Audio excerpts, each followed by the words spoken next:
ഹരേ ഹരേ ഹരേ രാമ ഹരേ രാമ രാമ രാമ ഹരേ ഹരേ ഹരേ ഓം നമോ ഭഗവതേ വാസുദേവായ.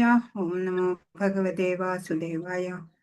ഓം അജ്ഞാനതിമിരാന്ധസ്യ ജ്ഞാനാഞ്ജനശലാഖയ ചക്ഷുരുന്മീലിതം യേന തസ്മൈ ശ്രീ ഗുരവേ നമഃ.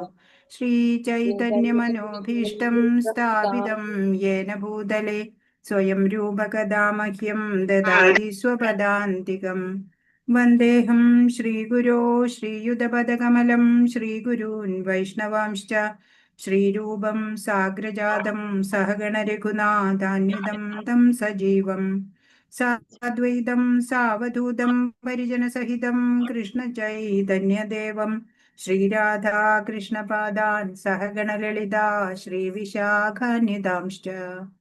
ഹേ കൃഷ്ണ കരുണാ സിന്ധോ ദീനബന്ധോ ജഗത്പതേ ഗോപേശ ഗോപികാകാന്ത രാധാകാന്ത നമോസ്തുതേ.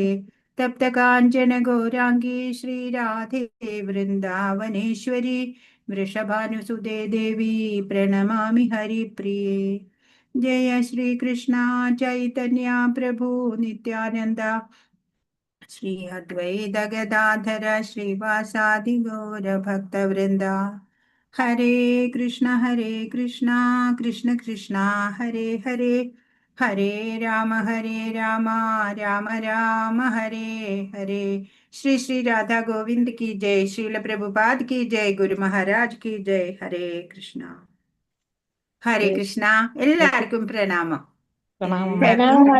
ഹരേ കൃഷ്ണ ഹരേ കൃഷ്ണ മദവ്യേ പ്രണാമം. ഹരേ കൃഷ്ണ ഹരേ കൃഷ്ണ ഹരേ കൃഷ്ണ. ഇപ്പൊ നമ്മൾ ഇന്നലെ കുറച്ച് ഫാസ്റ്റ് ആയിട്ട് ഒന്നാമത്തെ അധ്യായം കണ്ടു അല്ലെ. ചില ചോദ്യങ്ങൾക്കൊന്നും ഉത്തരം ശരിയായിട്ട് പറഞ്ഞില്ല നമ്മൾ അല്ലെ. ഹരേ കൃഷ്ണ.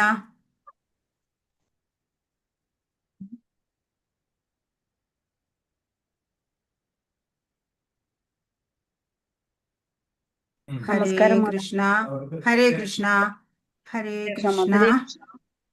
അപ്പോ ഈ ഇന്നലെ നമ്മൾ ആൻസർ ചെയ്യാത്ത എല്ലാവർക്കും ആൻസേഴ്സ് കിട്ടിയോ? ഹരേ കൃഷ്ണ. എല്ലാരും വന്നില്ലേ? കിട്ടിയില്ല എല്ലാത്തിനൊന്നും. ലാസ്റ്റ് പറഞ്ഞാ മതിയോ? അപ്പൊ ഇന്നലെ നമ്മൾ കണ്ട അധ്യായത്തില് അർജുനന്റെ വിഷാദം കണ്ടു അല്ലെ. സൈന്യത്തിനെ കണ്ടു, പാണ്ഡവ സൈന്യത്തിലെ ആളുകളെ വിവരിച്ചു. അതുപോലെ കൗരവ സൈന്യത്തിൽ ആരൊക്കെയാണ് മഹാരഥന്മാര് വില്ലാളികളായിട്ട് എന്നൊക്കെ പറഞ്ഞു. അതിനുശേഷം അർജുനൻ പറഞ്ഞു, എനിക്ക് യുദ്ധം ചെയ്യാനാവില്ല കൃഷ്ണ. ഈ ഗുരുജനങ്ങളെ പൂജനീയരായവരെ ഒക്കെ വധിക്കാനൊന്നും എനിക്ക് സാധ്യമല്ല. അങ്ങനെ അവരെ വധിച്ചിട്ട് കിട്ടുന്ന രാജ്യവും സുഖവും ഒന്നും എനിക്ക് വേണ്ട. പകരം അവരെന്നെ, ഞാൻ നിരായുധനായി നിന്നു കൊടുക്കാം അവരുടെ മുമ്പില്. അവരെന്നെ വധിച്ചോട്ടെ, അതാണ് എനിക്കിഷ്ടം. പിന്നെ കുറെ ജസ്റ്റിഫിക്കേഷൻ കൊടുത്തു അല്ലെ അർജുനൻ. കുലം നശിക്കും, ധർമ്മം നശിക്കും, ധർമ്മബോധം ഇല്ലാത്ത സ്ത്രീകൾ ഉണ്ടാവും, അതുപോലെ വർണ്ണസങ്കരത്തിനിടയാവും, പിതൃക്കള് പിണ്ടം ലഭിക്കാതെ അവര് ശാപം ഉണ്ടാവും. അങ്ങനെയൊക്കെ എല്ലാ തരത്തിലും സമൂഹത്തിന്റെ നാശം ഉണ്ടാവും. അതുകൊണ്ട് ഞാൻ ഈ യുദ്ധം പ്രിഫർ ചെയ്യണില്ല എന്ന് അർജുനൻ തീരുമാനിച്ച് വില്ലും ശരങ്ങളും താഴെയിട്ട് തേർത്തട്ടിലിരുന്നു. അത്രയും നമ്മൾ ഇന്നലെ കണ്ടതാണ്. ഇനി നമുക്ക് രണ്ടാം അധ്യായത്തിലൂടെ കുറച്ചു നേരം കൂടി 10 ശ്ലോകം വരയ്ക്കും കൂടി ഭഗവാനും അർജുനനും തമ്മിൽ ഈ കമ്മ്യൂണിക്കേഷൻ, അത് കഴിയുമ്പോഴാണ് ഭഗവാൻ മിണ്ടുന്നത്.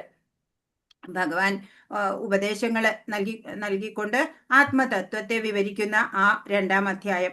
ഈ രണ്ടാം അധ്യായം എന്ന് പറയുന്നത് മുഴുവൻ ഭഗവത്ഗീതയുടെയും സംഗ്രഹം അടങ്ങുന്നതാണ്.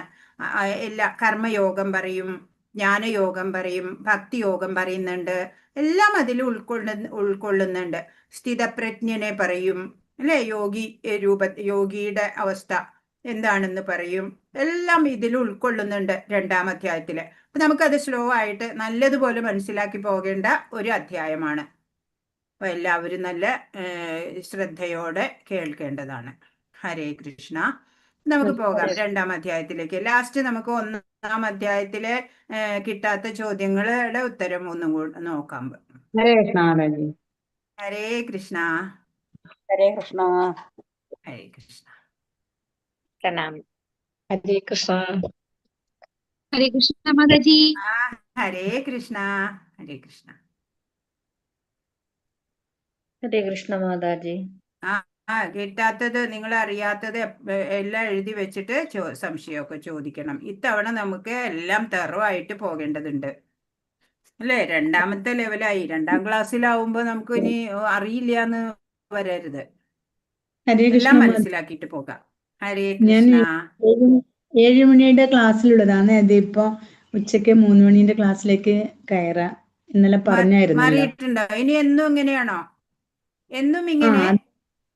എന്ന് വെച്ചാൽ ചില സമയം സൗകര്യം കിട്ടുമ്പോ മറ്റതിൽ കയറാൻ പറ്റുമോ? ഇനി അങ്ങനെ ഉണ്ടാവോ? അപ്പൊ ജൂലി മാതാജി, അപ്പൊ ഇവരുടെ അറ്റൻഡൻസ് എങ്ങനെ പോവും? അത് സ്ഥിരമാണെങ്കിൽ പറയണം അറ്റൻഡൻസ് ഇവിടെ ഇടാൻ. രണ്ടിടത്തൂടെ വന്നാൽ രണ്ടിടത്തും കിട്ടാതായി പോവും. കിട്ടാതായി പോവാ? അതെ, ഇവിടെ അന്നേരം 3 മണിന്റെ ക്ലാസ്സിൽ കയറാന്നാ വിചാരിക്കുന്നത്. എങ്കിൽ ഞാൻ അതിൽ ആഡ് ചെയ്യാം, അന്നേരം അറ്റൻഡൻസ് കിട്ടും. ഹരേ കൃഷ്ണ ജൂലി മാതാജി, ഇത് നമ്മൾക്ക് ഇന്നലെ പറഞ്ഞ ക്ലാസ് അല്ലേ? ഏതേ ആണോ? അതില് നമ്മൾ വേറെ കേറിയിട്ടില്ലല്ലോ. രമ മാതാജീനെ, ഇന്ദിര മാതാജീനെ വേറെ ആരെയും കണ്ടില്ലല്ലോ അതില്. ഇത് ലെവൽ 2 മാതാജി. ലെവൽ 2 ആണോ? PVS അല്ലേ മാതാജി? അല്ല, ലെവൽ 2 ആ. PVS ലിങ്ക് ആണല്ലോ കിടക്കുന്നേ. ഹരേ കൃഷ്ണ. അല്ല മാതാജി, ഇത് ലെവൽ 2 ആ. അതെയോ? ഹരേ കൃഷ്ണ. ഹരേ കൃഷ്ണ. അപ്പോ നമ്മള് അടുത്ത 2ാം അധ്യായത്തിലേക്ക് പോകാണ്. കൃഷ്ണ മാതാജി, ആ മാതാജിയുടെ പേരൊന്ന് എഴുതിയെടുത്തോട്ടെ. ഇപ്പൊ കേറിയെന്ന് പറഞ്ഞില്ലേ, ആഡ് ചെയ്യാൻ പറഞ്ഞു. എന്താണ് പേര്? രാധ എന്നല്ലേ പേര് മാതാജി? അതെ, രാധ. രാധ. മാതാജി, ഞാനും കയറിയ രമ PV. ഇന്നലെ കയറാൻ പറ്റിയില്ല, മോള് പ്രസവിച്ചായിരുന്നു. മോനാണോ മോളാണോ? മോള്. ഹരേ കൃഷ്ണ. കയറി ഞാൻ കഴിവതും. മാതാജി, ഞാനും 7 മണിയുടെ ക്ലാസ്സിലുള്ളതാണ്. ഇന്നലെ ഇന്നും ഈ 3 മണിയുടെ ക്ലാസ്സിലാണ് കയറിയിരിക്കുന്നത്. ഇനി മുതൽ അങ്ങനെ തുടരുമോ? ഇനി മുതൽ ഈ 3 മണിയുടെ ക്ലാസ്സിൽ തുടരാനാണ്. അപ്പൊ നോട്ട് ചെയ്തോളും ജൂലി മാതാജി. നോട്ട് ചെയ്തിട്ടുണ്ട്. മിനി കൃഷ്ണ അല്ലേ ഇന്നലെ ഉണ്ട്? ഞാൻ അറ്റൻഡൻസ് ഇന്നലെ ഇട്ടായിരുന്നു. അതെ. അപ്പൊ എല്ലാവരും ഓക്കെ ആയില്ലേ? ഹരേ കൃഷ്ണ. എന്തെങ്കിലും കാരണം കൊണ്ട് എനിക്കിപ്പം ചിലപ്പോ 3 മണിന്റെ ക്ലാസ്സിൽ കയറാൻ പറ്റിയില്ല എന്ന് വെച്ചാല് ചിലപ്പോ അന്ന് 7 മണിന്റെ ക്ലാസ്സിൽ കയറാൻ പറ്റൂലേ? ജൂലി മാതാജിയോട് ഒരു അറിയിപ്പ് കൊടുത്താൽ മതി. ക്ലാസ്സിൽ ഏതിൽ വേണമെങ്കിലും കയറാം, പക്ഷെ അറ്റൻഡൻസ് വേണമെന്നുണ്ടെങ്കിൽ ജൂലി മാതാജി അറിയിക്കണം. അത് നമുക്ക് ക്ലാസ്സിൽ കയറിയിട്ട് പറഞ്ഞാൽ പോരെ, ഞാനിങ്ങനെ 3 മണിന്റെ ക്ലാസ്സിലുള്ളതാ, അല്ലെങ്കിൽ അത് ഇന്ന് 7 മണിയുടെ പറഞ്ഞാൽ ശരിയാവില്ല. 3 മണിയുടെ അഡ്മിനോട് പറഞ്ഞോളൂ. 3 മണിന്റെ അഡ്മിനോട് പറയണം അല്ലേ? ഹരേ കൃഷ്ണ. ഓം നമോ ഭഗവതേ വാസുദേവായ. അപ്പൊ 2ാം അധ്യായത്തിലെ 1ാമത്തെ ശ്ലോകത്തിലേക്ക് പോകുമ്പോ, സഞ്ജയ ഉവാച തം തഥാ കൃപയാവിഷ്ടം അശ്രുപൂർണാകുലേക്ഷണം വിഷീദന്തമിതം വാക്യം ഉവാച മധുസൂദന. സഞ്ജയൻ പറഞ്ഞു, അങ്ങനെ കരുണാർദ്രനായി അശ്രുക്കൾ നിറഞ്ഞ കണ്ണുകളോടെ നിൽക്കുന്നവനായ അർജുനനെ കണ്ടിട്ട് മധുസൂദനൻ പറഞ്ഞു. അപ്പൊ നമുക്കറിയാം, സഞ്ജയൻ ധൃതരാഷ്ട്രർക്ക് അവിടുത്തെ കാര്യങ്ങളൊക്കെ വിവരിച്ചു കൊടുക്കുന്നതാണ്. ഇപ്പൊ സഞ്ജയൻ പറയാണ്, തേർത്തട്ടിലിരുന്ന അർജുനനെ കണ്ടിട്ട് പറയാണ് ധൃതരാഷ്ട്രരോട്, അങ്ങനെ ആ കരുണാർദ്രനായിട്ട് നിൽക്കണ അർജുനൻ അശ്രുക്കൾ നിറഞ്ഞ കണ്ണുകളോടെ നിൽക്കാണ്. ആ നിൽക്കുന്ന അർജുനനെ കണ്ടിട്ട് ചെറിയൊരു മന്ദഹാസത്തോടെ ആയിരിക്കാം ഭഗവാൻ കൃഷ്ണൻ പറയാണ്. മധുസൂദനൻ പറഞ്ഞു, കൃഷ്ണൻ ഇതൊക്കെ കണ്ടിട്ട് ചിരി വരിക, ഈ അർജുനന്റെ ഈ വിഷാദവും കണ്ണുനീരും ഒക്കെ കാണുമ്പോ. അങ്ങനെ ആ അർജുനനെ കണ്ടിട്ട് ഭഗവാൻ പറയാണ്, ഭൗതികമായ അനുകമ്പയും വിലാപവും കണ്ണുനീരും എല്ലാം ആത്മാവിനെ കുറിച്ചുള്ള അജ്ഞാനത്തിന്റെ ലക്ഷണങ്ങളാണ്. ശാശ്വത ആത്മാവിനോടുള്ള അനുകമ്പയാണ് ആത്മസാക്ഷാത്കാരം. അപ്പോ ഇതിലെന്താ പറയണത്? ഇപ്പൊ കൃഷ്ണന് പറയാൻ തുടങ്ങുകയാണ് ആത്മതത്വം. അപ്പൊ അതില് എന്താ നമ്മളിപ്പോ മനസ്സിലാക്കേണ്ടത്? ഈ ഭൗതികമായിട്ട് എൻ്റെ പിതാമഹനെ വധിക്കണം, എൻ്റെ ഗുരുവിനെ വധിക്കണം എന്നൊക്കെ ഓർത്തിട്ടുള്ള അവരോടുള്ള അനുകമ്പ, വിലാപം, കണ്ണുനീര്, ഇതൊക്കെ എന്തുകൊണ്ടാണ് അർജുനനിൽ ഉള്ളത് എന്നാണെങ്കിൽ ആത്മാവിനെ കുറിച്ചിട്ടുള്ള അജ്ഞത. അതാണ് ആ അജ്ഞതയുടെ ലക്ഷണങ്ങളാണ് ഈ വിഷാദം. അതാണ് നമുക്ക് മാറ്റിയെടുക്കേണ്ടത്. അപ്പോ ശാശ്വത ആത്മാവിനോടാണ് നമുക്ക് അനുകമ്പ വേണ്ടത്. നമ്മൾ ഒരു പിക്ചറിൽ കണ്ടു അല്ലെ, ഇപ്പൊ ഒരാള് മുങ്ങിച്ചാവാൻ പോകുമ്പോൾ അയാളുടെ ലൈഫ് ജാക്കറ്റ് അല്ല രക്ഷിക്കേണ്ടത്, അയാളെയാണ് രക്ഷിക്കേണ്ടത്. അതുപോലെ ഈ ശരീരത്തിനെ അല്ല നമ്മൾ രക്ഷിച്ചെടുക്കേണ്ടത്, ആത്മാവിനെയാണ്. അപ്പൊ ആത്മാവിന്റെ ശാശ്വതമായിട്ടുള്ള ആ ലക്ഷ്യം എന്താണ്? ആത്മാവിന്റെ സ്വധാമത്തിലേക്ക് തിരിച്ചെത്താൻ ഉതകുന്ന ആത്മസാക്ഷാത്കാരാണ് അല്ലെ. അപ്പോ ശാശ്വതനായിട്ടുള്ള ആത്മാവാണ്. ഈ ശരീരം നശ്വരമാണ്. അപ്പൊ അതുകൊണ്ട് ഈ ശാശ്വത ആത്മാവിനോടുള്ള അനുകമ്പ അതാ വേണ്ടത്, അല്ലാണ്ട് ശരീരത്തിനോടല്ല അനുകമ്പയൊന്നും ഉണ്ടാവേണ്ടത് എന്നാണ്. മധുസൂദന, പണ്ട് മധു എന്ന രാക്ഷസനെ ഭഗവാൻ കൃഷ്ണൻ കൊന്നിട്ടുണ്ട്. ഇപ്പോൾ അർജുനന് വേണ്ടത് തന്റെ കൃത്യനിർവഹണത്തിന് തടസ്സമായി നിൽക്കുന്ന വ്യാമോഹം എന്ന അസുരനെ നശിപ്പിക്കലാണ്. ഇപ്പൊ എന്താണ് ഈ വ്യാമോഹമാണ് അല്ലെ. ഈ ഭൗതിക ദൃഷ്ടികോണിലൂടെയാണ് അർജുനൻ ഇപ്പോൾ എല്ലാം നോക്കിക്കാണുന്നത്. അതുകൊണ്ടാണ് അർജുനന് വിഷാദം, വ്യാമോഹം ഒക്കെ ഉള്ളത്. കൃത്യനിർവഹണം ഞാൻ ചെയ്യണില്ല, ഞാൻ യുദ്ധം ചെയ്യണില്ല എന്നൊക്കെ അർജുനൻ പറയുന്നത്. അപ്പോ മധുസൂദനൻ എന്ന് പേര് ഭഗവാന് എങ്ങനെയാ കിട്ടിയത്? മധു എന്നുള്ള രാക്ഷസനെ കൊന്നപ്പോ. ഇപ്പൊ ഇവിടെ ആ വ്യാമോഹം എന്നുള്ള ആ രാക്ഷസൻ അസുരനെയാണ് ഇപ്പൊ ഇവിടെ അർജുനനിലുള്ള ആ വ്യാമോഹത്തെയാണ് നശിപ്പിക്കേണ്ടത്. അതുകൊണ്ടാണ് ഇവിടെ മധുസൂദന എന്ന്. ഇപ്പൊ ഇത് കണ്ടിട്ട് ചെറിയൊരു പുഞ്ചിരിയോടെ, ഭഗവാനെ എപ്പോഴും നമ്മള് സുസ്മേരവദനായിട്ടേ കാണാൻ സാധിക്കുന്നുള്ളൂ നമുക്ക് അല്ലെ. അങ്ങനെയുള്ള ആ ചിരിയോടെ ഭഗവാന് ഉള്ളിൽ ചിരി വരിക അർജുനന്റെ ഈ ഭാവം നോക്കുമ്പോ. അപ്പൊ പറയാണ്, ശ്രീ ഭഗവാനുവാച കുതസ്ത്വാ കശ്മലമിതം വിഷമേ സമുപസ്ഥിതം അനാര്യജുഷ്ടമസ്വർഗ്യം അകീർത്തികരമർജുന.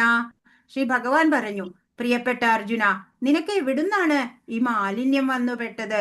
ജീവിതത്തിന്റെ മൂല്യം എന്തെന്നറിയുന്ന ഒരാൾക്ക് ഇതൊട്ടും യോജിച്ചതല്ല. ഉപരിലോകങ്ങളിലേക്കല്ല, ആ കീർത്തിയിലേക്കാണ് ഇത് നിന്നെ നയിക്കുക. പറയാണ്, ഒരു ചെറു പുഞ്ചിരിയോടെ പറഞ്ഞു, നിനക്ക് ഇങ്ങനെ കുതസ്ത്വ കശ്മലമിതം, എങ്ങനെയാ ഈ കശ്മലം നിനക്ക് വന്നു പെട്ടത് എന്ന് ചോദിക്കുക. മാലിന്യം വന്നു പെട്ടത് ഈ ജീവിതത്തിന്റെ, ഈ മനുഷ്യജന്മത്തിന്റെ മൂല്യം എന്തെന്നറിയുന്ന ഒരാൾക്ക് ഇത് യോജിച്ചതാണോ എന്ന് ചോദിക്കുക.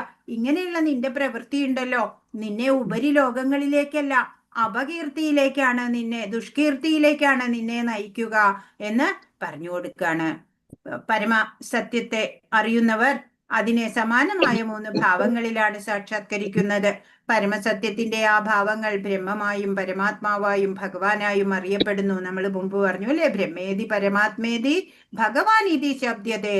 ഓരോരുത്തരും 3 പല പല ഭാവങ്ങളിലാണ് ഭഗവാനെ സാക്ഷാത്കരിക്കുന്നത്. ചിലര് ബ്രഹ്മമായിട്ട്, അതായത് ഈ ബ്രഹ്മജ്യോതിസായിട്ട്, ചില പേര് പരമാത്മാവായിട്ട് അല്ലെ, ചതുർഭുജധാരിയായിട്ട്, ചിലര് ഭഗവാനായിട്ട്. ഭഗവാൻ എന്ന് പറഞ്ഞാൽ ശ്യാമസുന്ദര രൂപത്തില് അല്ലെ, ശ്യാമ ഗോപരൂപ് അല്ലെ, ഗോപികമാരുടെ ആ ഇഷ്ടപ്പെട്ട ആ രൂപം. അങ്ങനെ സൂര്യപ്രകാശം, ഉപരിതലം, സൂര്യഗ്രഹം എന്നിങ്ങനെ 3 മാനങ്ങളുള്ള സൂര്യനോട് ഈ 3 ദിവ്യഭാവങ്ങളെ ഉപമിക്കാം. ഇതിന് ഈ ബ്രഹ്മേതി പരമാത്മേതി ഭഗവാൻ ഇതി ശബ്ദത്തെ എന്നുള്ളതിന് ഒരു ഉപമ പറയുകയാണെന്നുണ്ടെങ്കിൽ, സൂര്യപ്രകാശം നമ്മൾ ആദ്യം കാണുന്നത് സൂര്യപ്രകാശാണ് അല്ലെ. അപ്പൊ അതിനെ ബ്രഹ്മസാക്ഷാത്കാരത്തെ സൂര്യപ്രകാശത്തോട് ഉപമിക്കാം. സൂര്യ ഉപരിതലം കുറച്ചും കൂടെ നമ്മൾ അടുത്തറിയുമ്പോൾ സൂര്യ ഉപരിതലം കാണാനാവും. അതാണ് പരമാത്മ സാക്ഷാത്കാരം. കുറച്ചും കൂടെ അടുത്ത് ചെല്ലാൻ പറ്റില്ല സൂര്യന്റെ അടുത്ത്, എന്നാലും സങ്കല്പിക്കാം, സൂര്യഗ്രഹം കണ്ടു എന്ന് വെക്കാം, അത് ഭഗവാൻ എന്നുള്ള സാക്ഷാത്കാരം. അങ്ങനെ 3 ഉപമയിലൂടെ കുറച്ചും കൂടെ നമുക്ക് അടുത്ത് മനസ്സിലാവാൻ വേണ്ടിയിട്ട്. എങ്ങനെ 3 മാനങ്ങളുള്ള സൂര്യനോട് ഈ 3 ദിവ്യഭാവങ്ങളെ ഉപമിക്കാം. ഭഗവാൻ സമ്പത്ത്, ശക്തി, യശസ്, സൗന്ദര്യം, ജ്ഞാനം, ത്യാഗം എന്നിവ പരിപൂർണമായി ഉൾക്കൊള്ളുന്ന പരമപുരുഷൻ. അപ്പൊ ഐശ്വര്യ സമ്പന്നനാണ് ഭഗവാൻ എന്ന് നമ്മൾ മുമ്പ് പറഞ്ഞിട്ടുണ്ട് അല്ലെ. ഏതൊക്കെയാണ് ആ ഐശ്വര്യങ്ങള്? 6 ഐശ്വര്യങ്ങളുടെ പരിപൂർണതയിലുള്ള ആ ഭഗവാൻ എന്ന് പരാശര മുനി നിർവചിച്ചു അല്ലെ ഭഗവാനെ. ഈ ഐശ്വര്യ സമ്പന്നനാണ് ഭഗവാൻ എന്ന വാക്കുകൊണ്ട് ഉദ്ദേശിക്കുന്നത്. അപ്പോ ഈ 6 ഐശ്വര്യങ്ങളും പരിപൂർണമായി ഉൾക്കൊള്ളുന്ന പരമപുരുഷനാണ് ഭഗവാൻ എന്ന് പരാശര മുനി നിർവചിച്ചിട്ടുണ്ട്. ക്ലൈബ്യമാസ്മഗമപാർത്ഥ നൈത ത്വയുപപദ്യത്തെ ക്ഷുദ്രം ഹൃദയ ദൗർബല്യം ത്യക്തോത്തിഷ്ട പരം തപ. ഹേ പാർത്ഥ, തരം താണ ഈ ആണത്തമില്ലായ്മയ്ക്ക് അധീനനാകരുത്. നിനക്ക് യോജിക്കുന്നതല്ല ഇത്. ശത്രുക്കളെ ജയിക്കുന്നവനെ, ക്ഷുദ്രമായ ഹൃദയ ദൗർബല്യത്തെ ഉപേക്ഷിച്ച് എഴുന്നേൽക്കൂ. അപ്പൊ പറയാണ് ഈ എന്താ അർജുനനെ അങ്ങ് പിടിച്ചു കുലുക്കുകയാണ് അല്ലെ. നാണം കെടുത്തുന്നുണ്ട്, അഭിമാനക്ഷതമേൽപ്പിക്കുന്നുണ്ട്. എന്താ പറയണേ? ക്ലൈബ്യം, നീ ആണത്തമില്ലാത്തവനെ പോലെ നീ പെരുമാറരുത് അർജുന എന്നൊക്കെ എന്താ പറയാ അല്ലെ, അഭിമാനക്ഷതമാണ് ഏൽപ്പിക്കണത്. ഒന്ന് പിടിച്ചു കുലുക്കുകയാണ് അർജുനനെ. എന്നിട്ട് പറയാണ്, ഇത് നിനക്ക് യോജിക്കുന്നതല്ല ഈ പ്രവൃത്തി. ശത്രുക്കളെ ജയിക്കുന്നവനാണ് നീ, പരംതപനാണ് നീ. പരംതപൻ എന്ന് പറഞ്ഞ ശത്രുക്കളെ ജയിക്കുന്നവൻ.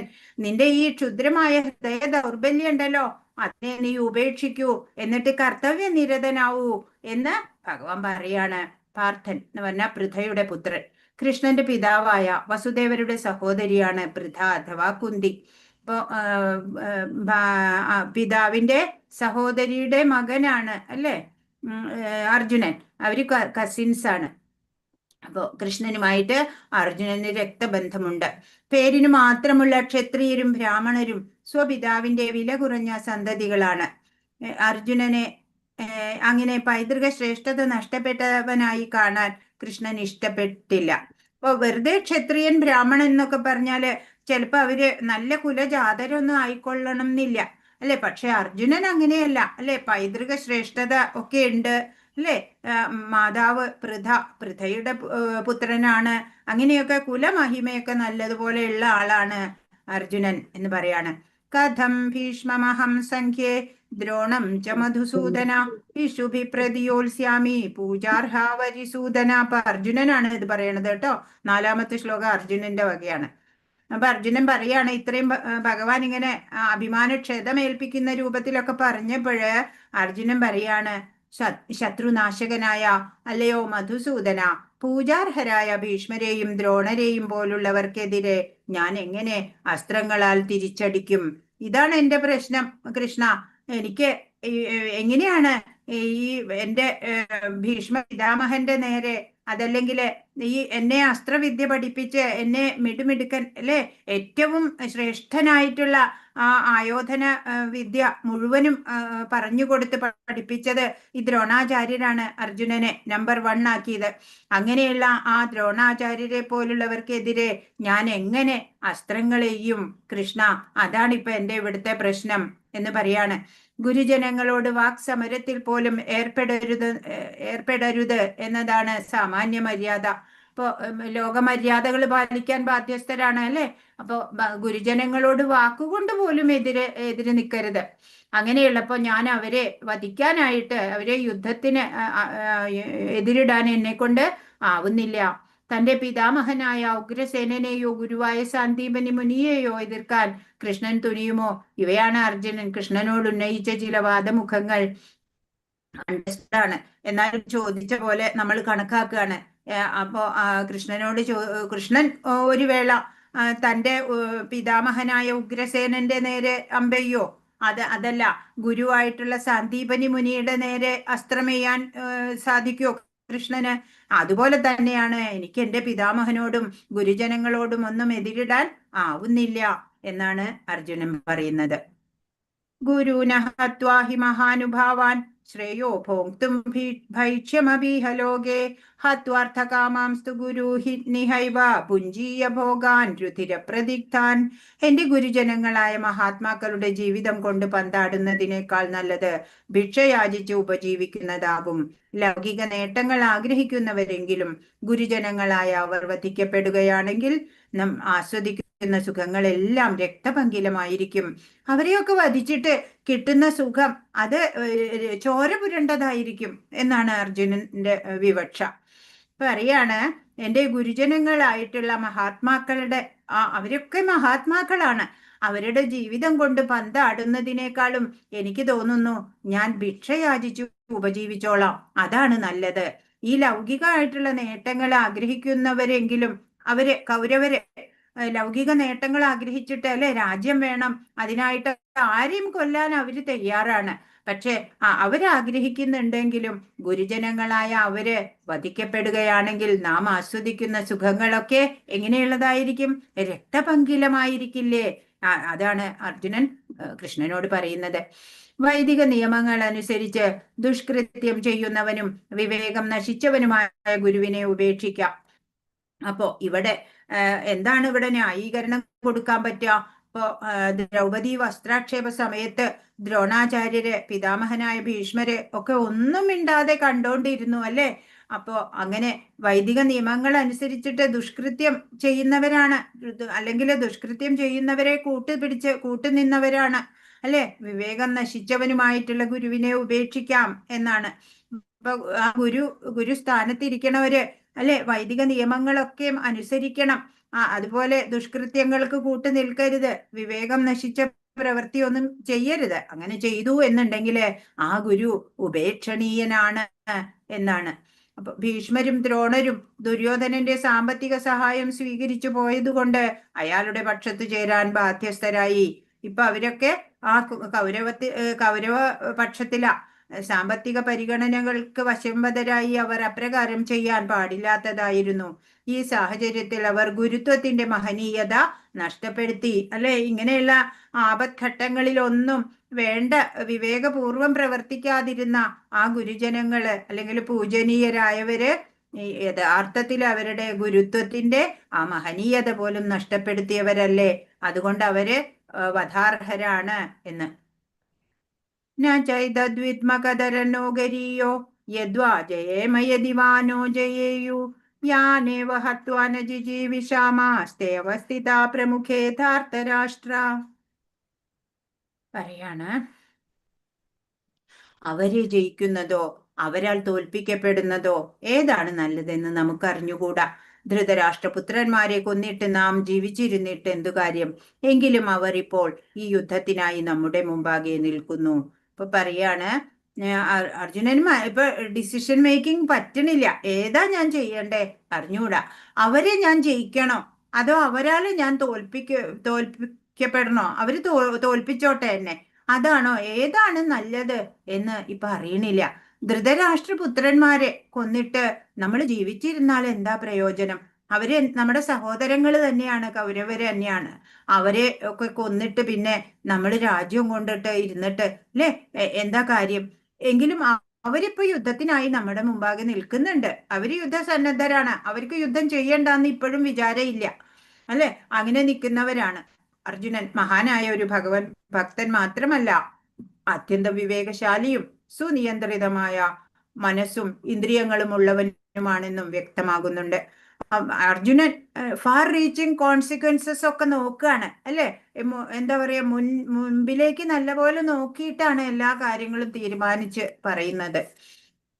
രാജകുടുംബത്തിൽ പിറന്നവനാണെങ്കിലും താൻ ഭിക്ഷാടനത്താൽ ജീവിച്ചു കൊള്ളാമെന്ന നിലപാട് അദ്ദേഹത്തിന്റെ നിസ്സംഗതയെ വെളിപ്പെടുത്തുന്നു. പറയാണ്, രാജകുമാരനാണ് എങ്കിൽ പോലും പറയാണ്, എന്നെ അവര് തോൽപ്പിച്ചോട്ടെ, ഗുരുജനങ്ങളെ ഒന്നും ഞാൻ വധിക്കുന്നില്ല, ഞാൻ ഭിക്ഷയെടുത്ത് ജീവിച്ചോളാം എന്ന് പറയണ നിലപാട് അല്ലെ. സ്വത്തിനോടോ ധനത്തിനോടോ പദവിയോടോ ഒന്നും ഒരു ആസക്തിയുമില്ല. നിസ്സംഗത ആണ് അർജുനന്റെ വെളിവാകുന്നത് ഇവിടെ. ഹരേ കൃഷ്ണ. പിന്നെ തന്റെ ആത്മീയ ഗുരുവായ കൃഷ്ണന്റെ നിർദ്ദേശങ്ങളിലുള്ള ദൃഢവിശ്വാസവും സ്വതസിദ്ധമായ ഗുണവിശേഷങ്ങളും കൂടി ചേർന്നപ്പോൾ അദ്ദേഹത്തിന്റെ ധർമ്മിഷ്ഠതയ്ക്ക് മാറ്റുകൂടുന്നു. ഇപ്പൊ ആത്മീയ ഗുരുവാണ്, ജഗദ്ഗുരുവാണ് കൃഷ്ണൻ. അങ്ങനെ ആ കൃഷ്ണന്റെ നിർദ്ദേശങ്ങളില് ദൃഢവിശ്വാസമുണ്ട് അല്ലെ. ഭഗവാൻ ഞങ്ങളുടെ കൂടെ ഉണ്ട് എന്നുള്ള ഉറപ്പുണ്ട്. സ്വതസിദ്ധമായിട്ടുള്ള ഗുണവിശേഷങ്ങൾ വേറെയുമുണ്ട് അർജുനനില്. അതെല്ലാം കൂടി ചേർന്നപ്പോഴ് അദ്ദേഹത്തിന്റെ ധർമ്മിഷ്ഠത അത് ഏറ്റവും ഉയർന്ന പരമോന്നത നിലയിലേക്ക് വന്നു. ആ ധർമ്മിഷ്ഠത പുറത്തു വരികയാണ്, കാണിക്കപ്പെടുകയാണ്. ഇപ്പൊ അർജുനൻ മോക്ഷപ്രാപ്തിക്ക് സർവഥാ യോഗ്യനാണെന്ന് ഇതിൽ നിന്നും വ്യക്തമാകുന്നു. ആ അർജുനൻ അല്ലെ, നന്മകൾ ചെയ്തവർക്ക് നന്മ വരണം. അപ്പോ അർജുനൻ എല്ലാം ചിന്തിച്ചുകൊണ്ടാണ് അല്ലെ, എന്താ പറയാ, മുമ്പിലുണ്ടായേക്കാവുന്ന ഭവിഷ്യത്തുകളെ കുറിച്ച് ഒക്കെ ബോധവാനായിക്കൊണ്ടാണ് ഇപ്പൊ ഇങ്ങനെ കൃഷ്ണനോട് പറയുന്നത്.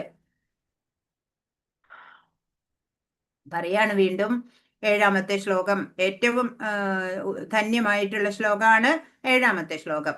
കാർപ്പണ്യദോഷോപഹത സ്വഭാവ പൃച്ഛാമി ത്വാം ധർമ്മസമ്മൂഢചേത യശ്രേയസ്യ നിശ്ചിതം ബ്രൂഹി തന്മേ ശിഷ്യസ്തേഹം ശാധിമാം ത്വാം പ്രപന്നം. ദൗർബല്യം കൊണ്ട് ആത്മനിയന്ത്രണം നഷ്ടപ്പെട്ട എനിക്ക് കൃത്യനിർവഹണത്തെപ്പറ്റി ഒന്നും വ്യക്തമാകുന്നില്ല. ഈ അവസ്ഥയിൽ എനിക്ക് എന്താണ് യോജിച്ചതെന്ന് പറഞ്ഞു തരണം. ഞാനിപ്പോൾ അങ്ങയെ ശരണം പ്രാപിച്ച ശിഷ്യനാണ്. ദയവായി ഉപദേശം തന്നാലും. പറയാണ് അർജുനൻ. ഇപ്പൊ എന്റെ സ്ഥിതി എന്താണെന്ന് അറിയോ കൃഷ്ണ? ദൗർബല്യം കൊണ്ട് എന്റെ ആത്മനിയന്ത്രണം പോലും എനിക്ക് നഷ്ടപ്പെട്ടു. കൃത്യനിർവഹണത്തെ പറ്റി ഒന്നും വ്യക്തമാവണില്ല. ഞാൻ യുദ്ധം ചെയ്യണോ ചെയ്യണ്ടേ? അവരെന്നെ തോൽപ്പിക്കുകയാണോ നല്ലത്, അതോ ഞാൻ ജയിക്കുകയാണോ അവരുടെ മുമ്പിൽ വേണ്ടത്? ഒന്നും എനിക്ക് അറിയണില്ല. ഈ അവസ്ഥയില് എനിക്ക് എന്താണ് യോജിച്ചത് എന്നുള്ളത് അങ്ങൊന്ന് പറഞ്ഞു തരണം. ഞാനിപ്പോ അങ്ങയെ ശരണം പ്രാപിച്ച ശിഷ്യനാണ്. ദയവായി ഉപദേശം തന്നാലും. അങ്ങനെ തേരിലിരുന്ന അർജുനൻ തേരിൽ നിന്ന് താഴെ ഇറങ്ങി അവിടെ നമസ്കരിച്ച് ഭഗവാന്റെ പാദ നമസ്കാരം ചെയ്ത് പ്രണമിച്ചുകൊണ്ട് പറയാണ്, അങ്ങയെ ഞാനിതാ ശരണം പ്രാപിക്കുന്നു. എന്നെ ശിഷ്യനായി സ്വീകരിച്ച് എനിക്ക് വേണ്ട ഉപദേശങ്ങൾ പറഞ്ഞു തരിക. ഈ എന്താ പറയാ, ഈ കൃത്യനിർവഹണത്തെ പറ്റി ഒന്നും വ്യക്തമാകാതെ ആത്മനിയന്ത്രണം പോലും നഷ്ടപ്പെട്ട് നിൽക്കുന്ന എനിക്ക് എന്റെ ശ്രേയസ്സിന് യോജിച്ചത് എന്താണ് ഞാൻ ചെയ്യേണ്ടത് എന്ന് അങ്ങ് എനിക്ക് പറഞ്ഞു തരണം. അങ്ങയെ ഞാൻ ദാ ഗുരുവായിട്ട് സ്വീകരിക്കുന്നു എന്ന് അർജുനൻ പറയാണ്. ജീവിത ലക്ഷ്യം നിറവേറ്റാൻ ഉതകുന്ന വഴി കാട്ടിത്തരാൻ കഴിവുള്ള വിശ്വാസ്യനായ ഒരു ആധ്യാത്മിക ഗുരുവിനെ സമീപിക്കേണ്ടതാണ് ഓരോ വ്യക്തികളും, അല്ലെ? എല്ലാവരുടെ ജീവിതത്തിലും ഉണ്ടാവും, അല്ലെ? ഓരോ സങ്കീർണമായ പ്രശ്നങ്ങൾ വരുമ്പോ അതിനൊക്കെയും പരിഹാരം ഒരു ആധ്യാത്മിക ഗുരുവിന് കണ്ടെത്തി തരാൻ സാധിക്കും. അപ്പോൾ നമ്മള് ഈ ജീവിത ലക്ഷ്യം നിറവേറ്റാനുള്ള വഴി കാട്ടിത്തരാൻ കഴിവുള്ള വിശ്വാസ്യനായിട്ടുള്ള പ്രാമാണികനായിട്ടുള്ള ഒരു ഗുരു വേണം. അങ്ങനെയുള്ള ഒരു ഗുരു എല്ലാവർക്കും ഉണ്ടാവേണ്ടതാണ്. ആത്മസാക്ഷാത്കാരത്തിന്റെ ശാസ്ത്രമറിയാതെ മനുഷ്യൻ എന്ന നിലയിൽ ജീവിത പ്രശ്നങ്ങളെ പരിഹരിക്കാതെ പട്ടികളെയും പൂച്ചകളെയും പോലെ ഈ ലോകം ത്യജിക്കുന്നവൻ കൃപണനാണ്. അങ്ങനെ വേണ്ട രീതിയിലുള്ള മാർഗനിർദ്ദേശമില്ലാതെ തോന്നിയ പോലെ ജീവിക്കുക, അല്ലെ? മൃഗങ്ങളെ പോലെയൊക്കെ ജീവിച്ച് മരിച്ചു പോവാനുള്ളതാണോ ഈ കൃപണൻ? ആണ് അങ്ങനെ ഉള്ളവര്. അങ്ങനെ ഈ ലോകം ത്യജിക്കുന്നവര് കൃപണനാണ്. ഇത്ര ശ്രേഷ്ഠമായിട്ടുള്ള മനുഷ്യ ജന്മം ലഭിച്ചിട്ട് അതിനെ വേണ്ട രീതിയിൽ ഉപയോഗിക്കാതെ മൃഗങ്ങളെ പോലെ ജീവിച്ച് മരിക്കുന്നത് അവൻ അത് കൃപണനാണ് എന്നാണ്. ഭൗതികമായ ജീവിത വീക്ഷണത്തോടെ സ്വന്തം കുടുംബം, സമൂഹം, രാജ്യം എന്നിവയിൽ ആവശ്യത്തിലധികം സ്നേഹം പുലർത്തിക്കൊണ്ട് സമയം പാഴാക്കുന്നവനാണ് കൃപണൻ. ആരാണ് കൃപണൻ? ഇപ്പോ ഭൗതിക ജീവിത വീക്ഷണത്തോടെ എല്ലാം ഭൗതികതയിലൂടെ നോക്കിക്കാണേണ്ടത്. ആത്മീയത ഒട്ടുമില്ല, അല്ലെ? ഭഗവാന്റെ ആണ് ഇവിടെ കാണുന്ന എല്ലാം. അങ്ങനെയില്ല. എന്റെ കുടുംബം, എന്റെ സമൂഹം, രാജ്യം എന്നിവയിൽ ആവശ്യത്തിലധികം സ്നേഹം പുലർത്താം. കുറച്ചൊക്കെ ആവാം, അല്ലെ? നമുക്ക് കുടുംബം വേണം, അല്ലെ? എല്ലാരും വേണം. പക്ഷെ അത് അമിതമാവരുത്. ഭഗവാനായിരിക്കണം ഫസ്റ്റ് ആൻഡ് ഫോർമോസ്റ്റ്, അല്ലെ? ഭഗവാനെ കഴിഞ്ഞ് ബാക്കി എല്ലാരും. അങ്ങനെ വേണം. അപ്പോ സ്നേഹം പുലർത്തിക്കൊണ്ട് സമയം പാഴാക്കുന്നവനാണ് കൃപണൻ. അപ്പൊ ആവശ്യത്തിലധികം ഭൗതികതയോട് അറ്റാച്ച്ഡ് ആവുക, അങ്ങനെയുള്ളവരെയാണ് കൃപണൻ എന്ന് പറയണത്. സൗഹൃദ സംഭാഷണങ്ങൾ നിർത്തി അർജുനൻ ശിഷ്യൻ എന്ന നിലയിൽ കൃഷ്ണന് സ്വയം സമർപ്പിക്കുന്നു. ഗുരുവും ശിഷ്യനുമായുള്ള സംഭാഷണം ഗൗരവമറ്റതാണ്. ഇതുവരെ സഖാവായിരുന്നു, അല്ലെ? ഫ്രണ്ടായിരുന്നു, ബന്ധുവായിരുന്നു, ഫ്രണ്ടായിരുന്നു, ഭക്തനായിരുന്നു. അങ്ങനെ. പക്ഷെ ഇപ്പോ ഗൗരവതരമായ കാര്യങ്ങളിലേക്ക് ഇനി കടക്കണം. കാരണം സൗഹൃദ സംഭാഷണങ്ങളൊക്കെ നിർത്തിയിട്ട് ശിഷ്യൻ എന്നുള്ള നിലയില് ജഗദ്ഗുരുവായിട്ടുള്ള കൃഷ്ണൻ ഇപ്പോ അർജുനനെ ശിഷ്യനാക്കി സ്വീകരിച്ചു കഴിഞ്ഞു. അങ്ങനെ കൃഷ്ണന് സ്വയം സമർപ്പിതനായി കഴിഞ്ഞു അർജുനൻ. അപ്പോ ഇനി വേണ്ടത് എന്താ? ഗുരുവും ശിഷ്യനുമായിട്ടുള്ള സംഭാഷണം, ഗൗരവ സംഭാഷണങ്ങളാണ് ഇനി വരാൻ പോകുന്നത്. 8ാമത്തെ ശ്ലോകം. നഹി പ്രപശ്യാമി മമാപനുദ്യാ ദൃച്ഛോകമുച്ഛോഷണമിന്ദ്രിയാണാം ആവാപ്യ ഭൂമാ വസം പത്നമൃദ്ധം രാജ്യം സുരാണാം അഭിജാധിപത്യം. ഇന്ദ്രിയങ്ങളെ അലട്ടുന്ന ഈ ദുഃഖത്തെ ശമിപ്പിക്കാൻ ഒരു ഉപായവും ഞാൻ കാണുന്നില്ല. ഈ ഭൂമിയിൽ സമ്പൽ സമൃദ്ധവും എതിരാളികളില്ലാത്തതും ദേവന്മാർക്ക് സ്വർഗത്തിലുള്ളതുപോലെ പരമാധികാരത്തോടെയുമുള്ള സാമ്രാജ്യം ലഭിച്ചാൽ പോലും എനിക്ക് ഈ ദുഃഖത്തെ അകറ്റാൻ സാധിക്കുകയില്ല. പറയാണ് അർജുനൻ, കൃഷ്ണ, എന്റെ ഇന്ദ്രിയങ്ങളെ അലട്ടുന്ന ഈ ദുഃഖം ഉണ്ടല്ലോ, ഇതിനെ ശമിപ്പിക്കാൻ ഒരു ഉപായവും ഞാൻ നോക്കിയിട്ട് കാണാനില്ല. ഈ ഭൂമിയിലെ സമ്പൽ സമൃദ്ധവും ആരും എതിരാളികളില്ലാത്ത ശത്രുക്കളില്ലാത്തതുമായിട്ടുള്ള ദേവന്മാർക്ക് സ്വർഗത്തിലുള്ളതുപോലെ പരമാധികാരത്തോടെയുള്ള അങ്ങനെയുള്ള സാമ്രാജ്യം ലഭിക്കുകയാണെങ്കിൽ പോലും എനിക്ക് എന്റെ ദുഃഖത്തിനെ അകറ്റാൻ സാധിക്കില്ല. ജീവിതത്തിലെ ചുട്ടുനീറുന്ന പ്രശ്നങ്ങൾക്ക് പരിഹാരം കാണുന്നതിന് ഒരു ആധ്യാത്മിക ആചാര്യന്റെ സഹായമില്ലാതെ സാധിക്കുന്നതല്ല. അല്ലെ, പല ഘട്ടങ്ങളിലും നമ്മൾ സംഭ്രാന്തരായി പോകും അല്ലെ. അപ്പൊ അതിന് ഒരു ആത്മീയ ആചാര്യനാണ് അതിനൊരു കൃത്യമായ ഒരു പരിഹാരം നമുക്ക് പറഞ്ഞു തരേണ്ടത്.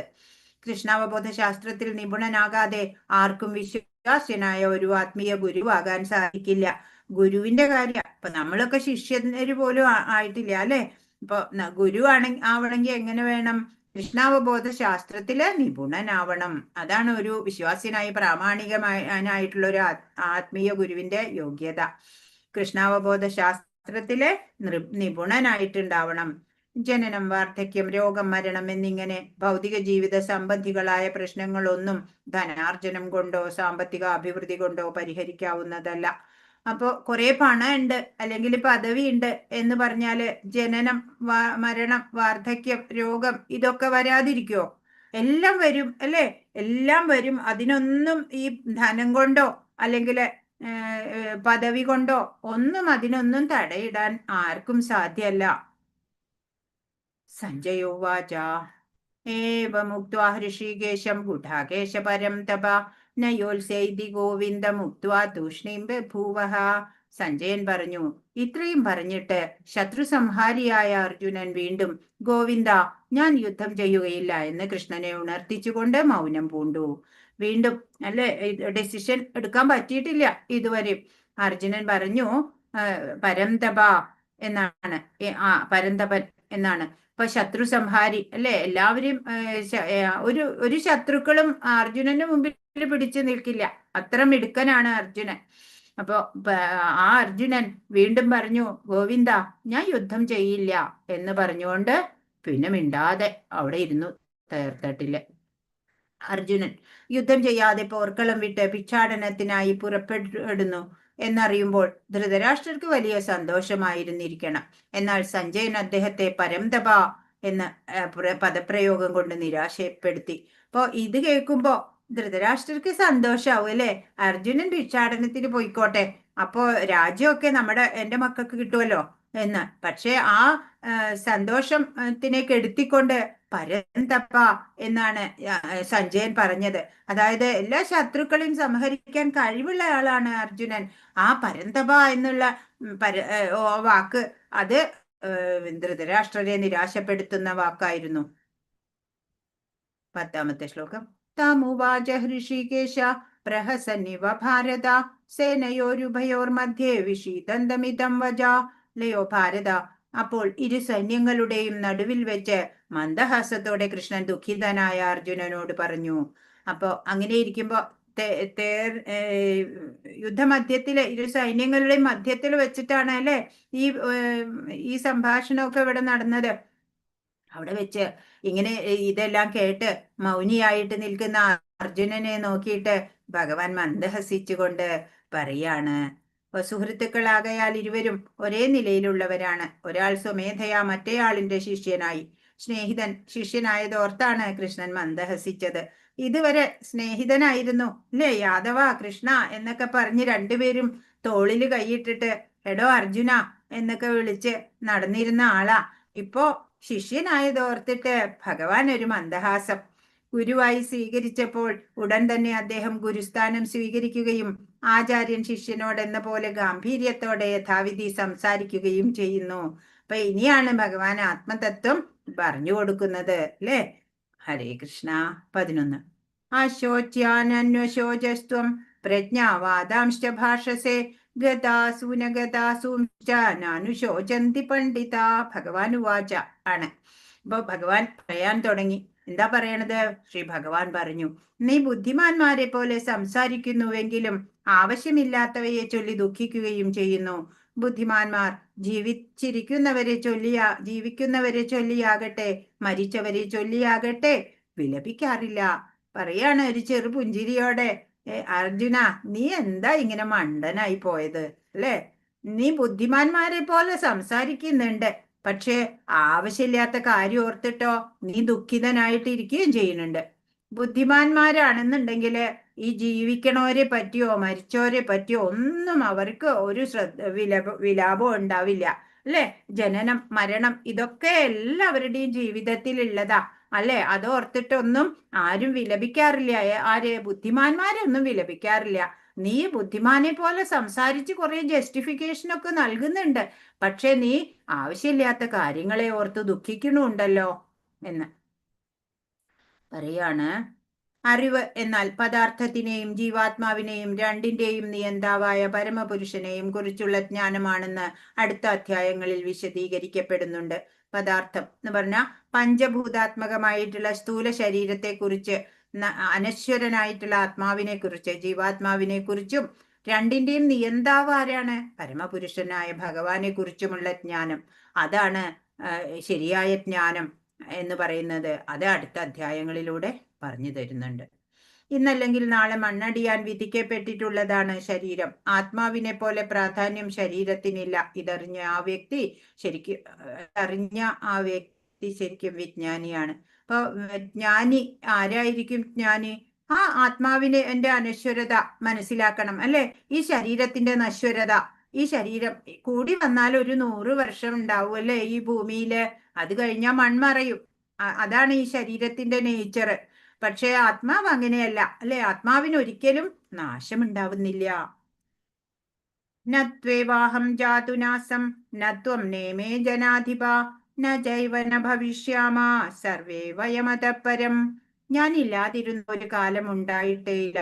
അതുപോലെ നീയും ഇക്കാണുന്ന രാജാക്കന്മാരും എല്ലാം എന്നും ഉണ്ടായിരുന്നു. ഒരിക്കലും നാം ആരും ഇല്ലാതാവുകയില്ല. പറയാണ്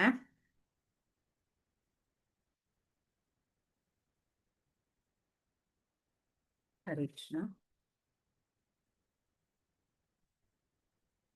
അപ്പൊ പറയാണ്, ഞാൻ ഒരിക്കലും ഇല്ലാതിരുന്നിട്ടില്ല അർജുന. ഞാൻ കാലവും ഉണ്ടായിരുന്നു.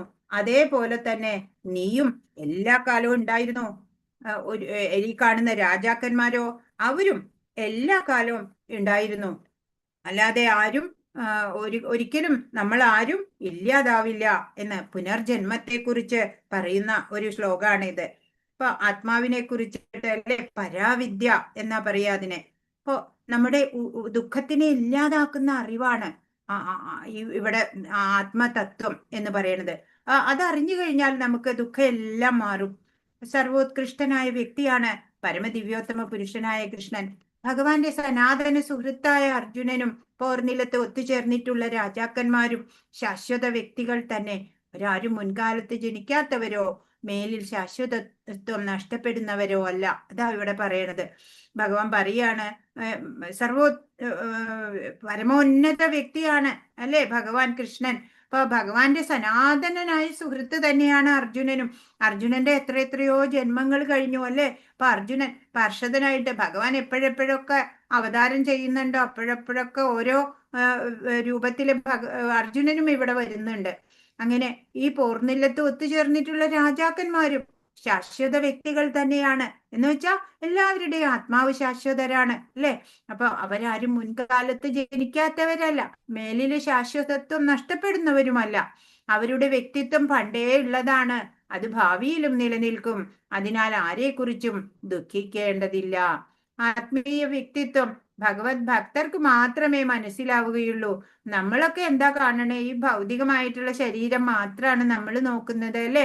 ആത്മാവിനെ ആരും മനസ്സിലാക്കുന്നില്ല. ആത്മാവിനെ കാണാൻ പറ്റില്ല, ദാറ്റ്സ് ഓക്കെ. പക്ഷെ നമ്മൾക്ക് മനസ്സിലാവണം അല്ലെ?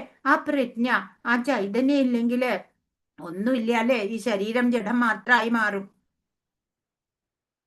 ദേഹിനോസ്മിൻ യഥാ ദേഹേ കൗമാരം യൗവനം ജരാ തഥാ ദേഹാന്തര പ്രാപ്തി ധീരസ്തത്ര ന മുഹ്യതി.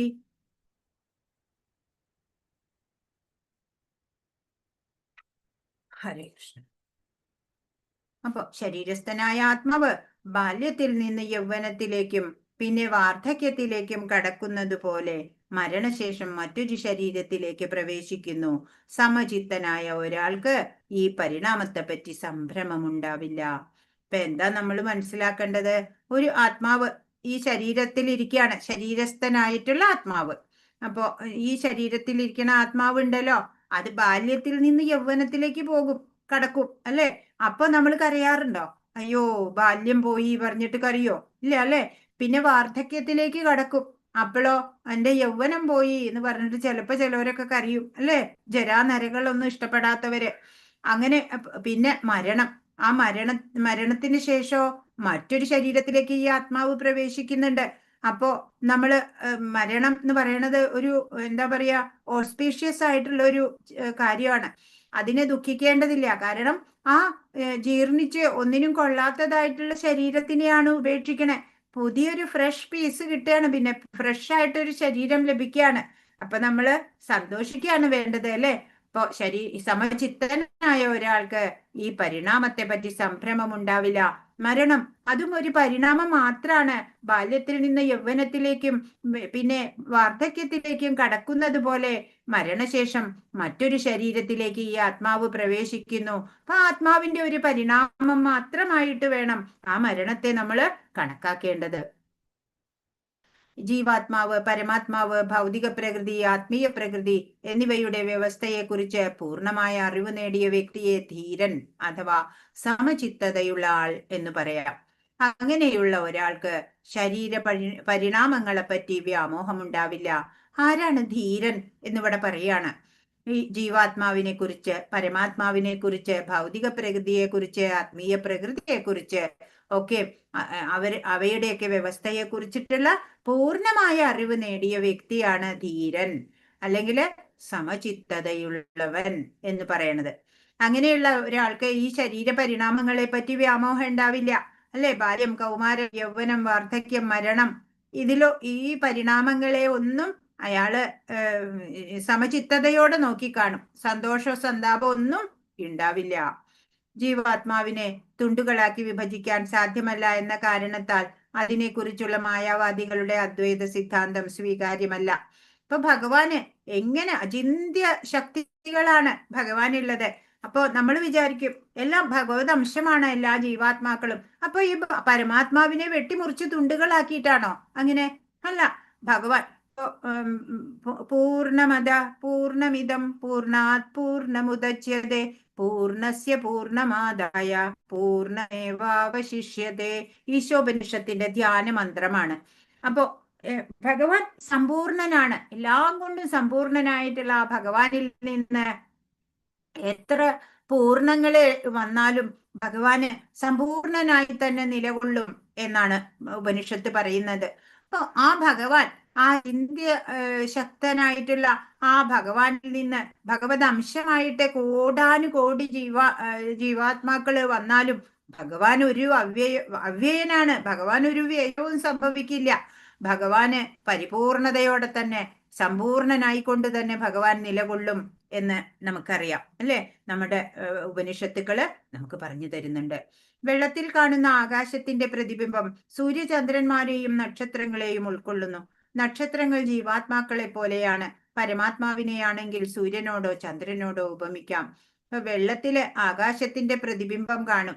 സൂര്യചന്ദ്രന്മാരെയും നക്ഷത്രങ്ങളെയും ഒക്കെ അത് ഉൾക്കൊള്ളുന്നുണ്ട് അല്ലെ? ഈ നക്ഷത്രങ്ങളൊക്കെ ജീവാത്മാക്കളെ പോലെയാണ്. കുറെ ഉണ്ടാവും അല്ലെ? ഇപ്പൊ പരമാത്മാവ് ഒന്നേ ഉള്ളൂ അല്ലെ? സൂര്യനോട് ഉപമിക്കാം പരമാത്മാവിനെ. ഒന്ന് മാത്രാണ് ഉള്ളത്. നമുക്കറിയാം, നമ്മളിപ്പോ ഓക്സിജൻ ഉണ്ട് ഇവിടെ, കാർബൺ ഡൈ ഓക്സൈഡ് ഉണ്ട് എന്നൊക്കെ നമ്മൾ വിശ്വസിക്കാണ്, കണ്ടിട്ടില്ല അല്ലെ? ശാസ്ത്രജ്ഞന്മാര് ലാബറട്ടറിയിൽ പല പരീക്ഷണങ്ങളൊക്കെ നടത്തിയിട്ട് കണ്ടുപിടിച്ചു. അതിനാല് നമ്മൾ വിശ്വസിച്ചു അല്ലെ? പക്ഷെ നമ്മുടെ ഈ ജീവനൊപ്പം മനസ്സും സൂക്ഷ്മ ശരീരവും കൂടി പുനർജന്മത്തിലേക്ക് പോകുന്നുണ്ട്. എന്നാൽ ആ ജീവനെ ആരും കണ്ടിട്ടില്ല അല്ലെ? സ്കാൻ ചെയ്താലും ഒന്നും കണ്ടുപിടിക്കാൻ പറ്റില്ല ആ ജീവനെ. ഇപ്പൊ നമ്മൾ ചിന്തകൾ അടക്കിയിട്ട് അതിനും അപ്പുറത്തുള്ള ആ ജീവനെ ധ്യാനത്തിലൂടെ കണ്ടെത്താം എന്ന് ഋഷിമാര് കണ്ടറിഞ്ഞു. അവര് ധ്യാനത്തിലൂടെ ആ ജീവനെ അനുഭവിച്ചറിഞ്ഞവരാണ്. അവരുടെ വാക്കുകളാണ് അല്ലെ, സത്യദർശികളായ അവരുടെ വാക്കുകളാണ് നമ്മൾ വിശ്വസിക്കുന്നത്. അവർക്ക് ലാബറട്ടറി ഒന്നുമില്ല, അവരുടെ മനസ്സാണ് അവരുടെ ലാബറട്ടറി. ഇപ്പോ നമ്മൾ വിചാരിക്കും ജന്മത്തിലെ സുഖദുഃഖങ്ങളൊക്കെ എന്തുകൊണ്ടാണ് വരണത് അല്ലെ? മുൻജന്മങ്ങളുടെ നമ്മളുടെ കർമ്മഫലം ആയിട്ടാണ് അങ്ങനെ സംഭവിക്കണത്. അപ്പൊ നമ്മൾ എന്ത് വേണം? ഈ ജന്മത്തില് നമ്മുടെ കർമ്മങ്ങൾ നന്മയുള്ളതാവാൻ നമ്മൾ ശ്രദ്ധിക്കണം. അപ്പൊ നമ്മൾക്ക് നാളെ നന്മയുള്ള ജീവിതം ഉണ്ടാവും അല്ലെ? അത് അങ്ങനെ വേണം നമ്മൾ കണക്കാക്കി ജീവിക്കാൻ. ഇപ്പൊ ദുഃഖം അനുഭവിക്കുന്ന, അതല്ലെങ്കിൽ ആദിവ്യാധികളൊക്കെ ധാരാളം അനുഭവിക്കുന്ന ജീവിതങ്ങളൊക്കെ നമ്മൾ പലപ്പോഴും കണ്ടിട്ടുണ്ട് അല്ലെ? ആർക്കും അവരെ സഹായിക്കാൻ പറ്റില്ല. കാരണം എന്താണ്? അവരുടെ മുൻ ജന്മ കർമ്മ ഫലമാണ് അവർക്ക് ഇപ്പോ അനുഭവിക്കേണ്ടി വരുന്നത്. അതവര് അനുഭവിച്ച് തന്നെ തീർക്കേണ്ടി വരും. അതാണ് ഇവിടെ പറയുന്നത്. കൃഷ്ണ മാത്രാസ്പർശാസ്തു കൗന്ദേയ ശീതോഷ്ണ സുഖ ദുഃഖദ ആഗമാപായിനോ നിത്യാസ്താം തിതിക്ഷസ്വ ഭാരത. ഹേ കുന്തിപുത്ര, ക്ഷണികങ്ങളായ സുഖദുഃഖങ്ങളുടെ വരവും പോക്കും മഞ്ഞുകാലത്തിന്റെയും വേനൽക്കാലത്തിന്റെയും ഗതിവിഗതികൾ പോലെയത്രേ. ഇന്ദ്രിയാനുഭൂതികളിൽ നിന്ന് അവയുണ്ടാകുന്നു. ഹേ ഭാരത, അവയെ അസ്വസ്ഥനാകാതെ സഹിക്കാൻ ഒരാൾ പഠിക്കണം. ഇപ്പൊ മനുഷ്യജന്മം ശ്രേഷ്ഠമാണ് അല്ലെ? ഭഗവാനെ മനസ്സിലാക്കാൻ മനുഷ്യന് മാത്രമേ കഴിയൂ. മൃഗങ്ങൾക്ക് മറ്റു പല കഴിവുകളൊക്കെ ഉണ്ട്, എന്നാലും നാമം ജപിക്കാൻ പറ്റുമോ? നമ്മുടെ നാവ് കൊണ്ട് മാത്രാണ് അല്ലെ നാമം ജപിക്കാൻ സാധിക്കുള്ളൂ. ഹരേ കൃഷ്ണ. അപ്പോ പറയാണ്, ഈ ക്ഷണികങ്ങളായിട്ട് നമ്മുടെ ജീവിതത്തിലൊക്കെ എല്ലാവരുടെയും ജീവിതത്തിൽ ഉണ്ടാവില്ലേ? സുഖം വരും, ദുഃഖം വരും അല്ലെ? അവരുടെയൊക്കെ ആ സുഖ ദുഃഖങ്ങളുടെയൊക്കെ വരവും പോക്കും ഉണ്ടല്ലോ. ഈ മഞ്ഞുകാലത്തിന്റെയും വേനൽക്കാലത്തിന്റെയും ഗതിവിഗതികള് അവ വന്നും പോകുന്നത് പോലെ ആണ് ഉള്ളൂ. ഇന്ദ്രിയ അനുഭൂതികളിൽ നിന്നാണ് അവ ഉണ്ടാകുന്നത്. എന്ന് വെച്ചാ ഇന്ദ്രിയങ്ങളാ പറയണേ അല്ലെ? സുഖമുണ്ട് ദുഃഖമുണ്ട് എന്നൊക്കെ മനസ്സിലാക്കണത്. ചിലർക്ക് സുഖമുള്ളത് മറ്റൊരാൾക്ക് ദുഃഖമായിട്ട് വരും, ഒരാൾക്ക് ദുഃഖമുള്ളത് മറ്റൊരാൾക്ക് സുഖമായിട്ട് വരും. അവരവരുടെ ഇന്ദ്രിയ അനുഭൂതികൾക്ക് അനുസരിച്ചാണ് അത്. അതുകൊണ്ട് ഭാരത അർജുന എന്ന് വിളിക്കുകയാണ്. അവയെ എല്ലാം, ഈ സുഖ ദുഃഖങ്ങളെയൊക്കെ അസ്വസ്ഥനാകാതെ സഹിക്കാൻ ഒരാൾ പഠിക്കണം. തിതിക്ഷ എന്ന് ഇവിടെ പറയും, തിതിക്ഷയോടെ അങ്ങനെ അസ്വസ്ഥനാവാതെ സഹിക്കാൻ പഠിക്കണം എന്ന് അർജുനനെ സംബോധന ചെയ്യാൻ ഉപയോഗിച്ച രണ്ടു പേരുകളും ഇവിടെ പ്രാധാന്യം അർഹിക്കുന്നു. കൗന്ദേയ എന്ന പദം മാതൃഭാഗത്തു നിന്നുള്ള രക്തബന്ധത്തെയും ഭാരത എന്ന പദം പിതാവിന്റെ ഭാഗത്തു നിന്നുള്ള മാഹാത്മ്യത്തെയും സൂചിപ്പിക്കുന്നു. അപ്പോ ഉന്നത കുലത്തിൽ ജനിച്ച അർജുനൻ എന്നാണ് ഇവിടെ കൗന്ദേയ, ഭാരത എന്നൊക്കെയുള്ള സംബോധന. ആ മഹനീയ പൈതൃകം ശരിയായ കൃത്യനിർവഹണത്തിനുള്ള ഉത്തരവാദിത്വം വർദ്ധിപ്പിക്കുന്നുണ്ട്. അതുകൊണ്ട് അദ്ദേഹത്തിന് യുദ്ധത്തിൽ നിന്ന് ഒഴിഞ്ഞു മാറാൻ സാധിക്കില്ല. അപ്പൊ ഈ ഇത്രയും ഉന്നത മഹനീയമായ പൈതൃകത്തിന്റെ അവകാശിയായ നീയെ കൃത്യനിർവഹണത്തിൽ നിന്ന് പിന്മാറാൻ നിനക്ക് അവകാശമില്ല, നിനക്ക് ഉത്തരവാദിത്വം വർദ്ധിക്കുന്നുണ്ട് എന്ന് കാണിക്കാനാണ് അങ്ങനെ വിളിച്ചത്. അങ്ങനെ ഒഴിഞ്ഞു മാറാൻ അർജുനന് സാധിക്കില്ല എന്നറിയിക്കുകയാണ്. ഹരേ കൃഷ്ണ. 15ാമത്തെ ശ്ലോകം. യം ഹിന വ്യഥയന്ത്യതേ പുരുഷം പുരുഷർഷഭ സമദുഃഖ സുഖം ധീരം സ്വാമൃതത്വായ കൽപ്പതേ. അല്ലയോ നരോത്തമ അർജുന, സുഖദുഃഖങ്ങളാൽ അസ്വസ്ഥനാകാതെ രണ്ടിലും സമനില കൈവിടാത്ത വ്യക്തി നിശ്ചയമായും മോക്ഷപ്രാപ്തിക്ക് അർഹനാണ്. പറയാ, തിതിക്ഷയോടെ എല്ലാം അനുഭവിക്കണം. മഞ്ഞുകാലത്തിന്റെയും വേനൽക്കാലത്തിന്റെയും ഗതിവിഗതികൾ പോലെ ഈ സുഖദുഃഖങ്ങളെ അസ്വസ്ഥനാകാതെ സഹിക്കാൻ പഠിക്കണം എന്ന് പറഞ്ഞു. അങ്ങനെ സുഖദുഃഖങ്ങളാൽ അസ്വസ്ഥനാകാതെ രണ്ടിലും സമനില കൈവിടാതെ നിൽക്കുന്ന ആളുണ്ടല്ലോ, അങ്ങനെയുള്ള വ്യക്തി നിശ്ചയമായിട്ട് മോക്ഷപ്രാപ്തിക്ക് അർഹനായിരിക്കും. ആത്മസാക്ഷാത്കാരത്തിന്റെ ഔന്നത്യം കൈവരിക്കാനുള്ള നിശ്ചയദാർഢ്യമുള്ളവനും സുഖദുഃഖങ്ങളെ ഒരുപോലെ സഹിക്കാൻ കഴിയുന്നവനുമായ ഒരു വ്യക്തി തീർച്ചയായും മുക്തിക്ക് അർഹനാണ് അല്ലെ? അപ്പൊ നമ്മുടെ ജീവിതത്തിന്റെ ലക്ഷ്യമറിയുന്ന ഒരാള്, അതുപോലെ സുഖമാണെങ്കിൽ ദുഃഖമാണെങ്കിലും വിജയം പരാജയം നിന്ദ സ്തുതി എല്ലാത്തിനെയും ഒരുപോലെ ഡീൽ ചെയ്യാൻ സാധിക്കുന്ന വ്യക്തി തീർച്ചയായിട്ടും മുക്തിക്ക് അർഹനാണ് എന്ന് പറയാണ്. 16. നാസതോ വിദ്യതേ ഭാവോ നാഭാവോ വിദ്യതേ സദാ ഉഭയോരഭിദൃഷ്ടോന്തസ്ത്വനയോസ്തത്വദർശിഭി. ഇല്ലാത്തതായ ഒന്നിന്, അതായത് ഈ ഭൗതിക ശരീരം ഇപ്പോഴുണ്ട്, പിന്നെ ഉണ്ടാവില്ല അല്ലെ. ഇല്ലാത്ത ഒന്നിന് നിലനിൽപ്പില്ല. സനാതനമായതിനോ, അതായത് ആത്മാവ് നശിക്കാത്തതാ അല്ലെ, ആ സനാതനമായതിന് നാശവുമില്ല. തത്വദർശികൾ ഇത് കണ്ടറിഞ്ഞവരത്രേ. രണ്ടിന്റെയും സ്വഭാവങ്ങൾ അറിഞ്ഞതിനു ശേഷമാണ് അവർ ഈ വസ്തുത അംഗീകരിച്ചത്. അപ്പൊ നമ്മുടെ ഈ ഭൗതിക ശരീരം നശിക്കുന്നതാണ് അല്ലെ. ഇല്ലാത്ത ഒന്നിന് നിലനിൽപ്പുണ്ടാവുമോ? അതിനെ നിലനിർത്താൻ നമുക്ക് സാധിക്കുമോ? കൂടി വന്നാൽ ഒരു 100 വർഷം അല്ലെ. അത് കഴിഞ്ഞാൽ അതിനെ പിടിച്ചു നിർത്താൻ ആർക്കും പറ്റില്ല. സനാതനമായിട്ടുള്ള ഒന്ന്, അതായത് ആത്മാവ്, അതിനെ കൊല്ലാനോ മുറിക്കാനോ അതും പറ്റില്ല ആർക്കും. തത്വദർശികള് അല്ലെ, ജ്ഞാനികൾ ഇതൊക്കെ മനസ്സിലാക്കിയവരാണ്. രണ്ടിന്റെയും സ്വഭാവങ്ങൾ അറിഞ്ഞതിന് ശേഷമാണ് അവർ ഈ വസ്തുത അംഗീകരിച്ചത് അല്ലെ. എല്ലാം അനുഭവിച്ചറിഞ്ഞു അവര്. അപ്പോ തിതിക്ഷയോടെ സ്വധർമ്മം ചെയ്ത് അമൃതത്വത്തെ വരിക്കൂ അർജുന എന്ന് ഭഗവാൻ പറയാണ്. അപ്പോ ജഡവസ്തുക്കളിലുള്ള നമ്മുടെ ശ്രദ്ധ മാറണം, ശാശ്വതമായതിനെ നമ്മൾ ആശ്രയിക്കണം എന്നുള്ളതാണ്. അപ്പോ സ്നേഹം, വേദന ഒക്കെ എത്രയുണ്ട് എന്ന് നമുക്ക് അറിയിക്കാൻ പറ്റില്ല. അതുപോലെ നമ്മുടെ ആ ആത്മാവുണ്ടല്ലോ, അതൊരിക്കലും നശിക്കണില്ല, അതിനെ ആരും കാണുന്നില്ല എന്ന് മാത്രമേ ഉള്ളൂ. അപ്പൊ ഇവിടെ പറയണത് ഈ സ്വർണത്തിൽ നിന്ന് നമുക്ക് അതിൽ നിന്ന് നമുക്ക് വള, മാല, കമ്മലൊക്കെ ഉണ്ടാക്കാം അല്ലെ. പക്ഷെ സ്വർണത്തിന് നിലനിൽക്കാൻ വള, മാല ഒന്നും ആവശ്യമില്ല. അതിന് സ്വർണമായി തന്നെ നിലനിൽക്കാം. അപ്പൊ വള, മാല ഇതൊക്കെ നിലനിൽക്കണമെങ്കിലോ അതിന് സ്വർണം ഉണ്ടെങ്കിലേ സാധ്യമാവുള്ളൂ. അതുപോലെയാണ് ഈ ആത്മാവിന് നിലനിൽക്കാൻ ഒരു ശരീരം വേണ്ട. പക്ഷെ ഈ ശരീരത്തിന് നിലനിൽക്കാനോ ആത്മാവ് കൂടിയേ കഴിയുള്ളൂ അല്ലെ. ആത്മാവും ദ്രവ്യവും തമ്മിലുള്ള വ്യത്യാസം ഇതാണ്. സ്വാഭാവികമായി ശരീരം നിരന്തരം മാറിക്കൊണ്ടിരിക്കുന്നതും ആത്മാവ് ശാശ്വതവും അത്രേ. അജ്ഞാനത്തിന് അടിമപ്പെട്ട പരിഭ്രാന്തരാകുന്ന ജീവാത്മാക്കൾക്കു വേണ്ടി ഭഗവാൻ നൽകുന്ന ഉപദേശം ഇവിടെ ആരംഭിക്കുകയാണ്. പൂജ്യനും പൂജകനും തമ്മിലുള്ള ശാശ്വത ബന്ധം പുനഃസ്ഥാപിക്കപ്പെടുകയും അങ്ങനെ പരമപുരുഷനും തദംശങ്ങളായ ജീവാത്മാക്കൾക്കും തമ്മിലുള്ള വ്യത്യാസം എന്തെന്ന ബോധമുദിക്കുകയും ചെയ്യുമ്പോൾ അജ്ഞത ശമിക്കുന്നു. അപ്പോ അജ്ഞത കൊണ്ടാണ് അല്ലെ ഈ ഓരോ ഘട്ടത്തിൽ പരിഭ്രമിക്കുന്നത് ജീവാത്മാക്കള്. അങ്ങനെയുള്ള ജീവാത്മാക്കൾക്ക് വേണ്ടിയിട്ട് ഭഗവാൻ ഇവിടെ മുതല് ഉപദേശങ്ങൾ ആരംഭിക്കുകയാണ്. അപ്പൊ ആരാണ് പൂജ്യരായിട്ടുള്ളവര്? ആരാണ് പൂജകൻ? അവര് തമ്മിലുള്ള ശാശ്വത ബന്ധം, അതായത് പരമാത്മാവും ജീവാത്മാവ്, പരമാത്മാവിന്റെ അംശമാണ് ജീവാത്മാക്കള്. അപ്പൊ പരമാത്മാവിന്റെ ആശ്രിതത്വമാണ് ജീവാത്മാക്കൾക്കുള്ളത്. നമ്മള് ഭഗവാന്റെ നിത്യദാസരാണ് എന്നുള്ള ആ ബോധ്യം ഉണ്ടാവണം. ഭഗവാൻ പൂജ്യനാണെങ്കിൽ നമ്മൾ പൂജകനാണ്. ആ ശാശ്വത ബന്ധമാണ് നമുക്ക് ഭഗവാനുമായിട്ട് ഈ ജീവാത്മാക്കൾക്കുള്ളത്. അങ്ങനെ ആ പരമപുരുഷനും തദംശങ്ങളായ ജീവാത്മാക്കൾക്കും തമ്മിലുള്ള വ്യത്യാസം എന്തെന്നറിയണം. അങ്ങനെയുള്ള ബോധം ഉദിക്കുമ്പോൾ നമ്മുടെ അജ്ഞാനമൊക്കെ നശിച്ചു പോകും അല്ലേ. അങ്ങനെ ഭഗവാനും പരമാത്മാവും ജീവാത്മാവും ഭൗതിക പ്രകൃതിയും ആത്മീയ പ്രകൃതിയും അവ തമ്മിലുള്ള അവസ്ഥയും എല്ലാം നമ്മൾ മനസ്സിലാക്കുമ്പോഴാണ് നമുക്ക് ഈ ഭൗതികതയുടെ ആ നിരർത്ഥകത ഒക്കെ ബോധ്യം വരുന്നത് എന്നിവിടെ പറയാണ്.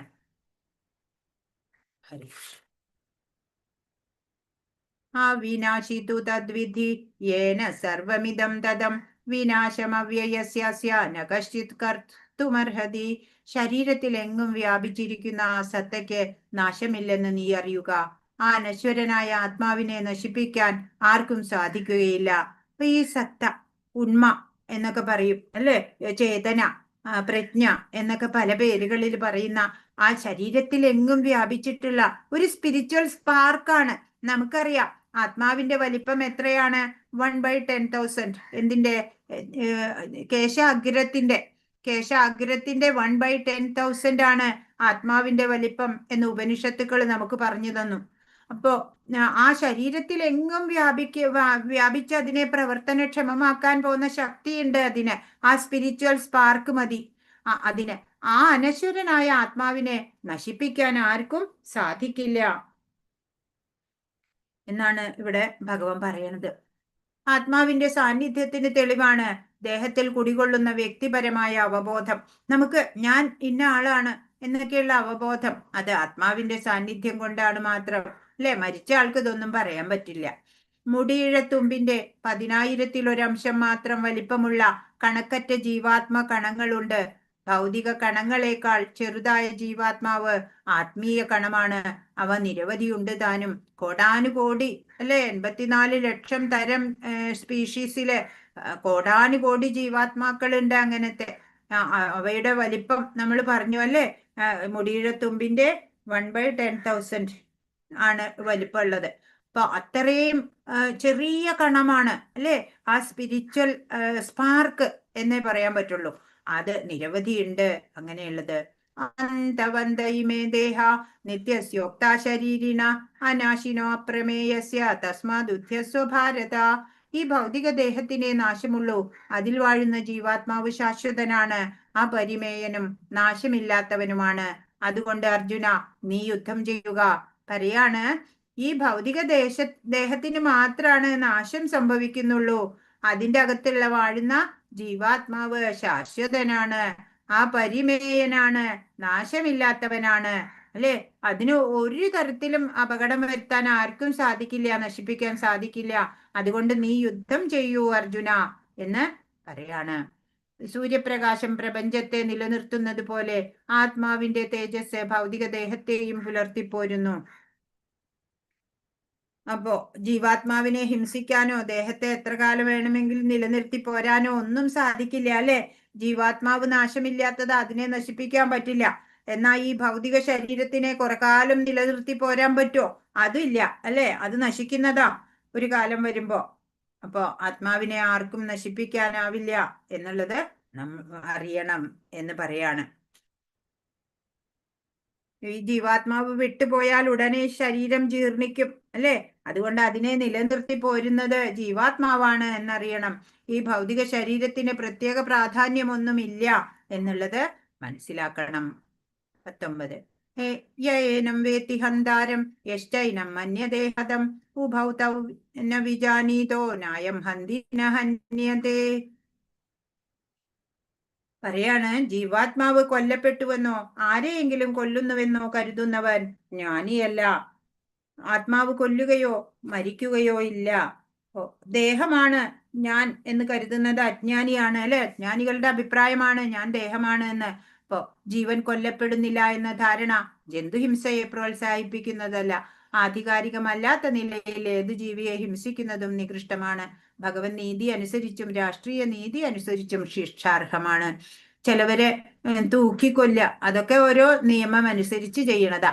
അല്ലാതെ ഈ എന്താ പറയാ, ജീവാത്മാവ് കൊല്ലപ്പെടില്ലല്ലോ എന്ന് പറഞ്ഞിട്ട് ആരെ വേണമെങ്കിലും കൊല്ലാം എന്ന് ഇതിനർത്ഥമില്ല. ആധികാരികമല്ലാത്ത നിലയില് ഹിംസ പാടില്ല. എന്നാൽ അർജുനനാകട്ടെ മതാനുശാസനം അനുസരിച്ചാണ് ഹിംസയിൽ വ്യാപരിച്ചിരിക്കുന്നത്, തന്നിഷ്ടപ്രകാരമല്ല. ഇപ്പൊ ധാർമ്മികമായിട്ടുള്ള യുദ്ധമാണ് ഇപ്പൊ അർജുനന്റെ മുമ്പിലുള്ളത്, അല്ലെ, അത് ചെയ്യാവുന്നതാണ് എന്നാണ് ഇവിടെ പറയുന്നത്. ഹരേ കൃഷ്ണ. നമ്മൾ നിർത്താം, അല്ലെ, 19ാമത്തെ ശ്ലോകം വെച്ചിട്ട് നമ്മൾ നിർത്താം. ഹരേ കൃഷ്ണ കൃഷ്ണ കൃഷ്ണ ഹരേ ഹരേ, ഹരേ രാമ രാമ രാമ ഹരേ ഹരേ. വാഞ്ചാകൽപതരുഭ്യശ്ച കൃപാ സിന്ധുഭ്യേവ ച പതിതാനാം പാവനേഭ്യോ വൈഷ്ണവേഭ്യോ നമോ നമഃ. അനന്തകോടി വൈഷ്ണവ വൃന്ദ കി ജയ്, ശീല പ്രഭുപാദ് കി ജയ്, ഗുരു മഹാരാജ് കി ജയ്. ഹരേ കൃഷ്ണ. അപ്പോ ഇന്നലെ വിട്ടുപോയ ചോദ്യങ്ങളുടെ ഉത്തരം നമുക്ക് നോക്കാം. പറഞ്ഞോളൂ, ഏതാണ്? ഇന്ന് പറഞ്ഞതിൽ എന്തെങ്കിലും സംശയം ഉണ്ടെങ്കിൽ ചോദിക്കൂ.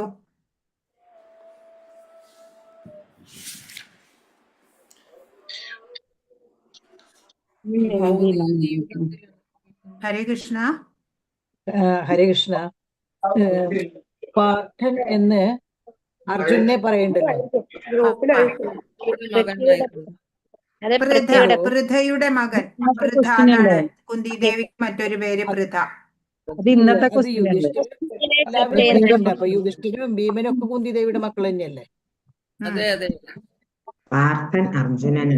പക്ഷെ അർജുനനെയാണ് പാർത്ഥൻ എന്ന് അർജുനെ വിളിക്കുന്നത്. മാത്രമേ പറയാറുള്ളൂ. മറ്റവരൊന്നും പാർത്ഥൻ എന്ന് വിളിക്കാറില്ല. ഇല്ല, അർജുനെ മാത്രമേ പറയാറുള്ളൂ. പക്ഷെ എല്ലാവരും വേണമെങ്കിൽ പറയാം. പക്ഷെ എല്ലാരെയും വിളിച്ച ആരെ വിളിക്കുക? അപ്പൊ ഒരാളെ സാധാരണ വിളിക്കാറുള്ളൂ. അർജുനനെ മാത്രമാണ് പാർത്ഥന്ന് വിളിക്കണേ. എല്ലാ ഗണങ്ങളിലും അങ്ങനെയാ കണ്ടിട്ടുള്ളത്. ഒന്നാമത്തെ ചോദ്യം കൗരവർ മാതാജി പൊതുവെ എനിക്ക് പറയണ പോലെ തോന്നുന്നത് മാതാജി എനിക്ക് തോന്നുന്നത് കൃഷ്ണന്റെ ഉച്ചാരണം എന്ന നിലയിലായിരിക്കാം. അത് അത്രയും അടുപ്പുള്ളതുകൊണ്ടായിരിക്കാം കൃഷ്ണൻ അങ്ങനെ പാർത്തെന്ന് വിളിച്ചിട്ടുണ്ടാവാം. അങ്ങനെയാവാം. ബാക്കി ഇവരങ്ങനെ കൂട്ടുകാരല്ലല്ലോ. അങ്ങനെയാവാം. എല്ലാവരും ഭക്തരാണ്, ഭഗവാന്റെ ഭക്തരാണ് എല്ലാ പാണ്ഡവരും തന്നെ. മാതാജി ആദ്യം തന്നെ പറഞ്ഞില്ല 5 വിഷയങ്ങൾ ചർച്ച ചെയ്യുന്നത്, അത് എല്ലാം പെട്ടെന്ന് കിട്ടിയില്ല. അതൊന്ന് പറഞ്ഞു കൊടുക്കൂ. ചർച്ച ചെയ്യുന്ന 5 വിഷയങ്ങൾ പറഞ്ഞു കൊടുക്കൂ. യോഗം, ഭക്തിയോഗം, ജ്ഞാനയോഗം, പിന്നെ ഒരാളായിട്ട് പറയൂ, എല്ലാരും കൂടി പറയല്ല. അപ്പം മനസ്സിലാവുന്നില്ല. ഭഗവത്ഗീതയുടെ കർമ്മം, ഭക്തി, ജ്ഞാനമുണ്ട്. മോളെ അതല്ല ഫസ്റ്റ് ക്വസ്റ്റ്യൻ ആൻസർ ചോദിച്ചോണ്ടിരിക്കുക, അതിനിടയ്ക്ക് പറയല്ലേ. 1-ാം അധ്യായത്തിലത്തെ ചോദ്യങ്ങള് മുഴുവൻ അറിയാത്തവർക്ക് വേണ്ടിയിട്ട് ഒന്ന് പറയൂ. 5 വിഷയങ്ങള്, ഭഗവത്ഗീത ചർച്ച ചെയ്യുന്ന 5 വിഷയങ്ങൾ ഏതൊക്കെയാണ്? ജീവാത്മാവ്, ഭൗതിക പ്രകൃതി, കാലം, കർമ്മം, പിന്നെ ഏതാ? പരമാത്മ. പരമപുരുഷൻ. ജീവാത്മാവ് ഒന്നുകൂടെ പറയൂ, റിപ്പീറ്റ് ചെയ്യൂ. ഭൗതിക പ്രകൃതി, കാലം, കർമ്മം, പരമാത്മ. വേഗം വേഗം എഴുതണം കേട്ടോ. ഇതന്നെ പറഞ്ഞുകൊണ്ട് അരമണിക്കൂർ ഇരിക്കാൻ പറ്റില്ല. ഒരിക്കൽ പറഞ്ഞാൽ അത് ശ്രദ്ധിച്ച് കേട്ട് എഴുതണം. ഒന്നിച്ച് പറയുമ്പോ നമുക്കത് നെറ്റ് പ്രോബ്ലം കൂടെ ഉണ്ടല്ലോ. ഒന്ന് പറഞ്ഞു കൊടുക്കും ആരെങ്കിലും. ജീവാത്മാവ്, കാലം, കർമ്മം, പരമാത്മാവ്. ഭൗതിക പ്രകൃതി.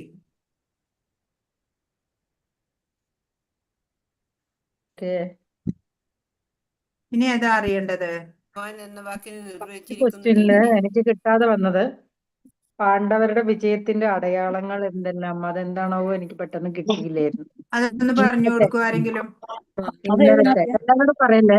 ഇന്നലത്തെ ഒരുമിച്ച് പറയുന്നേനാ? ഇന്നലത്തെ 13-ാമത്തെ ക്വസ്റ്റ്യൻ, ഇന്നലത്തെ 13-ാമത്തെ ക്വസ്റ്റ്യന്റെ ആൻസർ ഒന്ന് പറയോ? ഇന്നത്തെ കഴിയട്ടെ രതി പറഞ്ഞു കൊടുക്കൂ. രതി സുകുമാർ മാതാജി പറഞ്ഞു കൊടുക്കും. മാതാജി ഇന്നലത്തെ ചോദിക്കാൻ പറഞ്ഞു, അതുകൊണ്ടാണ് ഞാനിപ്പോ ഇന്നലത്തെ ചോദിച്ചത്. അവിടെ ആരോ പറഞ്ഞു ഇന്നത്തെ പറയാൻ, അതുകൊണ്ട് മാതാജി ആദ്യം പറഞ്ഞു ഇന്നലത്തേനെ പറ്റി സംസാരിക്കൂ ഫസ്റ്റ്. രതി മാതാജി പറഞ്ഞു കൊടുക്കൂ ഇന്നലത്തെ ചോദ്യത്തിന്റെ അവര് ചോദിക്കണത്. 13. അൺമ്യൂട്ട് ചെയ്യൂ. കേൾക്കുന്നില്ല. അൺമ്യൂട്ട് ചെയ്യൂ. 13-ാമത്തതാ? ആരാ പറയണ്ട? ഞാനാ? പറഞ്ഞോളൂ. 13-ാമത്തതിന്റെ കുരുക്ഷേത്ര ഭൂമി, ഞാൻ അത് എഴുതി അങ്ങനെയാണ്. രതി മാതാജി പറഞ്ഞോളൂ, ശരിയായിട്ട് പറഞ്ഞു കൊടുക്കൂ. ഞാനത് എഴുതിയിട്ടില്ല 13, എനിക്കും കിട്ടിയിട്ടില്ല. ദേവദത്തമായ ദിവ്യമായ രഥം, കപിധ്വജം, ഗാണ്ഡീവം, ത്യക്തജീവിത, ഹൃഷികേശൻ, ഭാഗ്യലക്ഷ്മി, മോക്ഷദ ഏകാദശി, ശംഖനാഥം. അതാണോ? ഇതൊക്കെ അതെ, ഇതൊക്കെ 1-ാമത്തെ ലെവലിൽ തന്നെ നമ്മൾ പഠിച്ചിട്ടുള്ളതാണ്.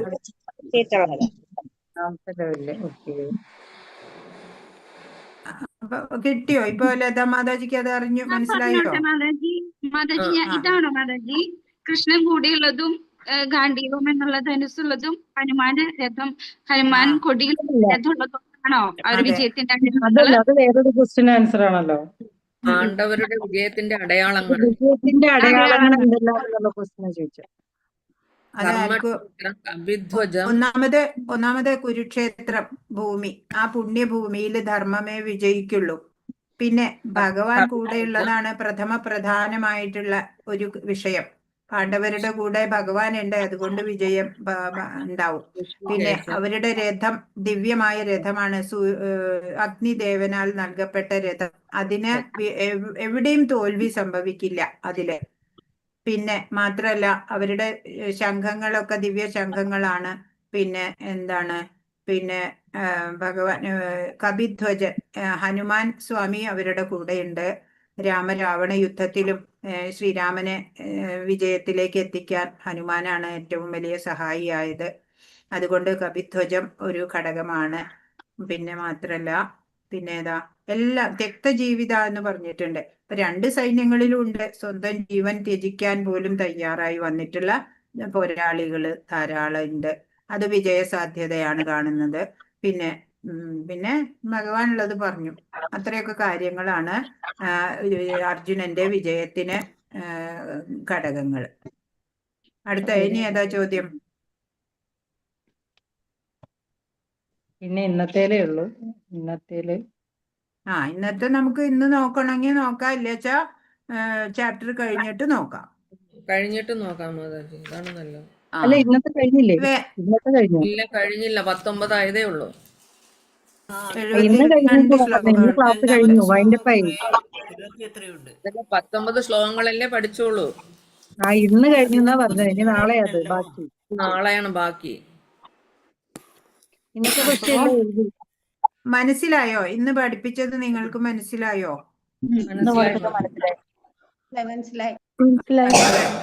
ഇത്രയും സ്ലോ ആയിട്ട് ഇത്രയും സ്ലോയില് പോയാ മതിയോ? ഫാസ്റ്റ് ആക്കണ്ടല്ലോ. അങ്ങനെ പോവാം. പിന്നെ ഇന്ന് പറഞ്ഞതിൽ എന്തെങ്കിലും അറിയാത്തതുണ്ടെങ്കിൽ ചോദിക്കൂ.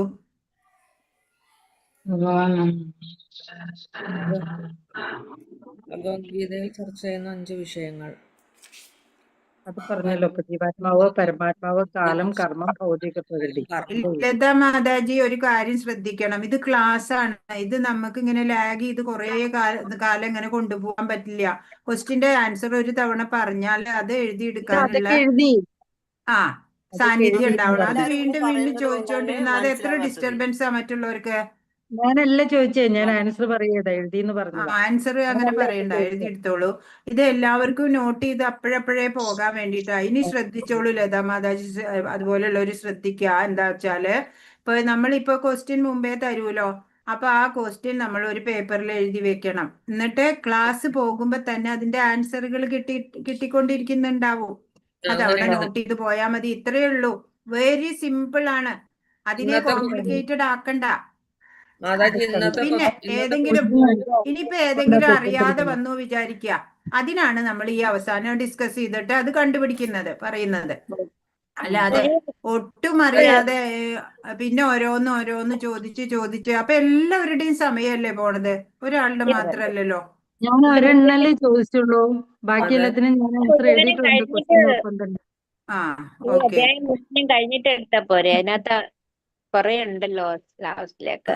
അത് നമുക്ക് അധ്യായം കഴിയുമ്പോ വേണമെങ്കിൽ നോക്കാം, അല്ലെങ്കിൽ പകുതിയിൽ എത്തുമ്പോ വേണമെങ്കിൽ നോക്കാം. എങ്ങനെയാ നിങ്ങളുടെ സൗകര്യം വെച്ചാൽ അതുപോലെ നോക്കാം. അതൊന്നും വിഷയമില്ല. പക്ഷെ കുറച്ചും കൂടി അറ്റൻറ്റീവ് ആയിട്ട് ക്ലാസ്സിൽ പോണം. അതല്ലെങ്കിൽ എല്ലാവർക്കും അത് പിന്നെ ലാഗ് ചെയ്യണ പോലെ തോന്നില്ലേ? എല്ലാവരും ഒരുപോലെ അറ്റൻറ്റീവ് ആയിട്ട് ഇരിക്കണ്ടേ ക്ലാസ്സില്? അങ്ങനെയല്ലേ അതിന്റെ ഒരു മാതാജി, അന്നാന്നത്തെ ക്വസ്റ്റ്യൻസ് അന്നാന്ന് ക്ലിയർ ചെയ്യുന്നതാണ് നല്ലത്. എന്നാ പറഞ്ഞോളൂ. ഇന്ന് വരെ 19 വരെ പറഞ്ഞോളൂ. അത് അന്നാന്നെ ക്ലിയർ ചെയ്ത് പോയാൽ നല്ലതാണ്. എന്നാ ഇന്നത്തെ പറഞ്ഞോളൂ. ചോദ്യം വായിച്ചോളൂ. അങ്ങനെയുള്ള സജഷൻസ് ഒക്കെ നിങ്ങളുടെ ഭാഗത്തുനിന്ന് ഉണ്ടാവണം. കാരണം പഠിക്കേണ്ടത് നിങ്ങളാ. അപ്പൊ എങ്ങനെ വേണം നമ്മൾ മാറ്റം വരുത്താന്ന് വെച്ചാൽ അതിപ്പോ തയ്യാറാണ്. പക്ഷെ ഓരോരുത്തരുടെയും സമയം വിലപ്പെട്ടതാണ് എന്ന് ഓർമ്മ വേണം. ഭഗവാൻ എന്ന വാക്കിനെ നിർവചിച്ചിരിക്കുന്നത് എങ്ങനെയാ? ഷഡൈശ്വര്യപൂർണം, യശസ്, സൗന്ദര്യം, ജ്ഞാനം, ത്യാഗം എന്നിവ പരമപുരുഷൻ. അതെ, 6 ഐശ്വര്യങ്ങളും സമ്പൂർണതയിലുള്ള പരമപുരുഷനാണ് ഭഗവാൻ. അത് നിർവചിച്ചിരിക്കുന്നത് പരാശര മുനിയാണ്. ഏതൊക്കെയാണ് ഈ 6 ഐശ്വര്യങ്ങള്? ഐശ്വര്യം, ശക്തി, സൗന്ദര്യം, ജ്ഞാനം, വൈരാഗ്യം. എല്ലാവർക്കും കിട്ടിയോ? അതെല്ലാവരും എഴുതിയോ? ക്വസ്റ്റ്യൻസ് ഒക്കെ കിട്ടി. അടുത്തത് പറഞ്ഞോളൂ. എങ്ങനെയുള്ള ഉപേക്ഷിക്കാം? വൈദിക നിയമം അനുസരിച്ചുള്ള ഗുരുവിനെ ഉപേക്ഷിക്കാം. അതെങ്ങനത്തെ ഗുരുവിനെയാ? ചെയ്യുന്നവനും വിവേകം നശിച്ചവനുമായ ഗുരുവിനെ ഉപേക്ഷിക്കണം. ദുഷ്കർമ്മങ്ങൾ ചെയ്യണ ആളായാലും അതുപോലെ വിവേകം നശിച്ച ആളായാലും അങ്ങനെയുള്ള ഗുരുവിനെ ഉപേക്ഷിക്കാവുന്നതാണ്. പിന്നെ അനുഭവിക്കുന്ന 4 തരം ക്ലേശം. ജനനം, വാർദ്ധക്യം, രോഗം, മരണം. മരണം, വാർദ്ധക്യം, രോഗം. രോഗം. ജന്മ, മൃത്യു, ജര, വ്യാധി അങ്ങനെയും പറയാം. ജനനം, മരണം, വാർദ്ധക്യം, രോഗം അങ്ങനെയും പറയാം.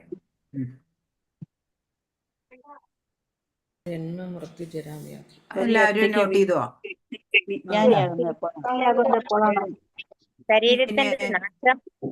ശരീരത്തിന്റെ നാശം മനസ്സിലാകുമ്പോൾ അല്ലെ ഒരു വ്യക്തി വിജ്ഞാനിയാകുന്നത് എപ്പോഴാണ്?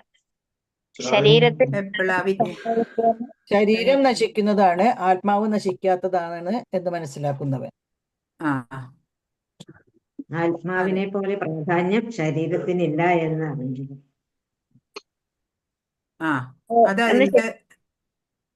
അതൊന്ന് പറഞ്ഞു കൊടുക്കൂ.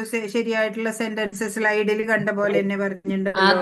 ആത്മാവിന്റെ അനശ്വരതയെ കുറിച്ച് അറിയുന്ന ആളാണ് വിജ്ഞാനി എന്നാണ് ഞാൻ എഴുതിയത്. അതായത് ശരീരം നശിക്കുന്നത് നശിക്കുന്നതാണ്, ആത്മാവ് ശാശ്വതമായിട്ടുള്ളതാണ്, ശരീരം നശിക്കുന്നതാണ് എന്നറിയുന്ന വ്യക്തി. ആത്മാവിന് മരണമില്ല എന്ന് അറിയുന്നവൻ. ശരീരം മാറുന്നു, ആത്മാവ് മാറുന്നില്ല.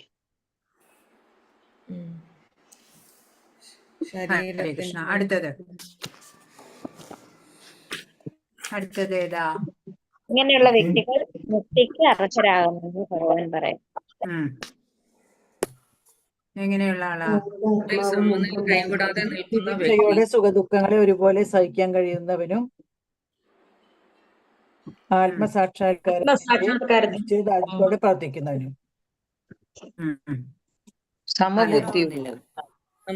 സമചിത്തതയോടെ നേരിടുക. സുഖം, ദുഃഖം, ജയം, പരാജയം ഇതിനെയൊക്കെ സമചിത്തതയോടെ നേരിടാൻ സാധിക്കുന്ന ആള് മുക്തിക്ക് അർഹനാണ് അല്ലെ. പിന്നെ ആത്മസാക്ഷാത്കാരത്തിനായിട്ട് പരിശ്രമിക്കുന്ന ആളും. അങ്ങനെയുള്ളവര് മുക്തിക്ക് അർഹനാണ്. ഭഗവാന് ശരണം പ്രാപിച്ചവര്. വ്യത്യാസം. പിന്നെ എല്ലാവർക്കും നോട്ട് ചെയ്യാൻ പറ്റിയോ? ഇല്ല, ആ ക്വസ്റ്റ്യൻ ഞാൻ ശരിക്കും എഴുതാൻ പറ്റിയിട്ടില്ല. പറഞ്ഞു കൊടുക്കൂ. അത് ആത്മസാക്ഷാത്കാരത്തിനായി എഴുതിയിട്ടുള്ളൂ. പരിശ്രമിക്കുന്നവരും സുഖദുഃഖങ്ങളെ ഒരുപോലെ സഹിക്കുന്നവരും. ആത്മാവും ശരീരവും തമ്മിലുള്ള വ്യത്യാസം ശരീരം നശിക്കുന്നതുമാണ്. ശരീരം മാറുന്നു, ആത്മാവ് മാറുന്നില്ല.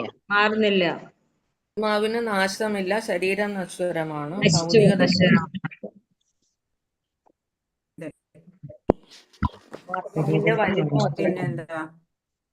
ആത്മാവിന്റെ 10,000-ൽ ഒരംശം. അതെ. അതൊന്ന് പറയോ? ആത്മാവിന്റെ വലിപ്പം ദേശാഗ്രത്തിന്റെ 10,000-ൽ ഒരംശം. മുടിനാരിഴയുടെ തുമ്പിന്റെ 10,000-ൽ ഒരംശം. ഒരു മുടിനാരിഴയുടെ തുമ്പിന്റെ 10,000. എട്ടാമത്തെ ആത്മാവും ശരീരവും തമ്മിലുള്ള വ്യത്യാസം എന്ത്? ആത്മാവിന് നാശമില്ല, ശരീരത്തിൽ. അല്ല, ആത്മാവിന്റെ വലിപ്പം എത്രയാണെന്ന് കേശാഗ്രത്തിന്റെ 10,000-ൽ ഒരംശം. ആരാ ചോദിച്ചേ? ഇനി പറയില്ല.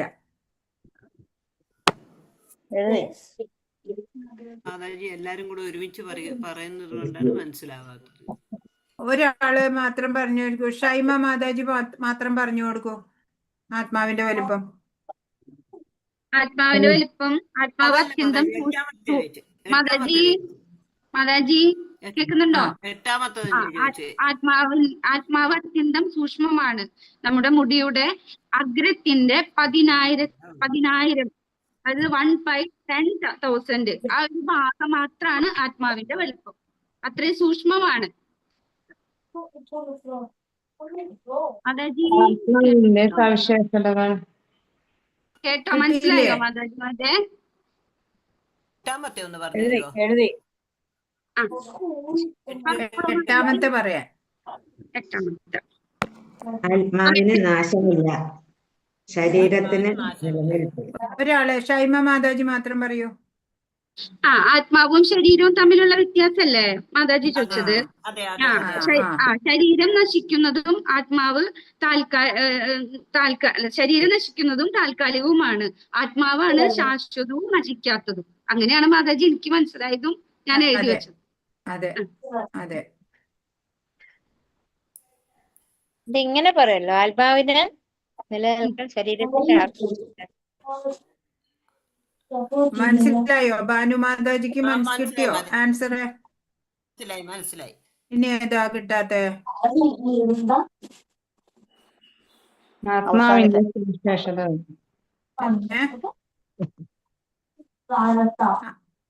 ആത്മാവിന്റെ സവിശേഷതകള് മുഴുവൻ നമ്മൾ പറഞ്ഞു കഴിഞ്ഞോ?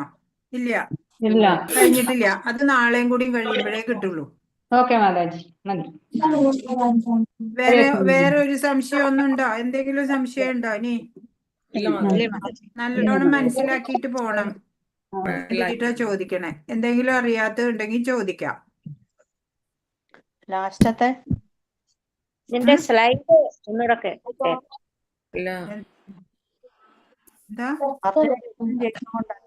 മറിച്ച് നരകം പോകുന്നുണ്ടെന്നാണ് പറയുന്നത്.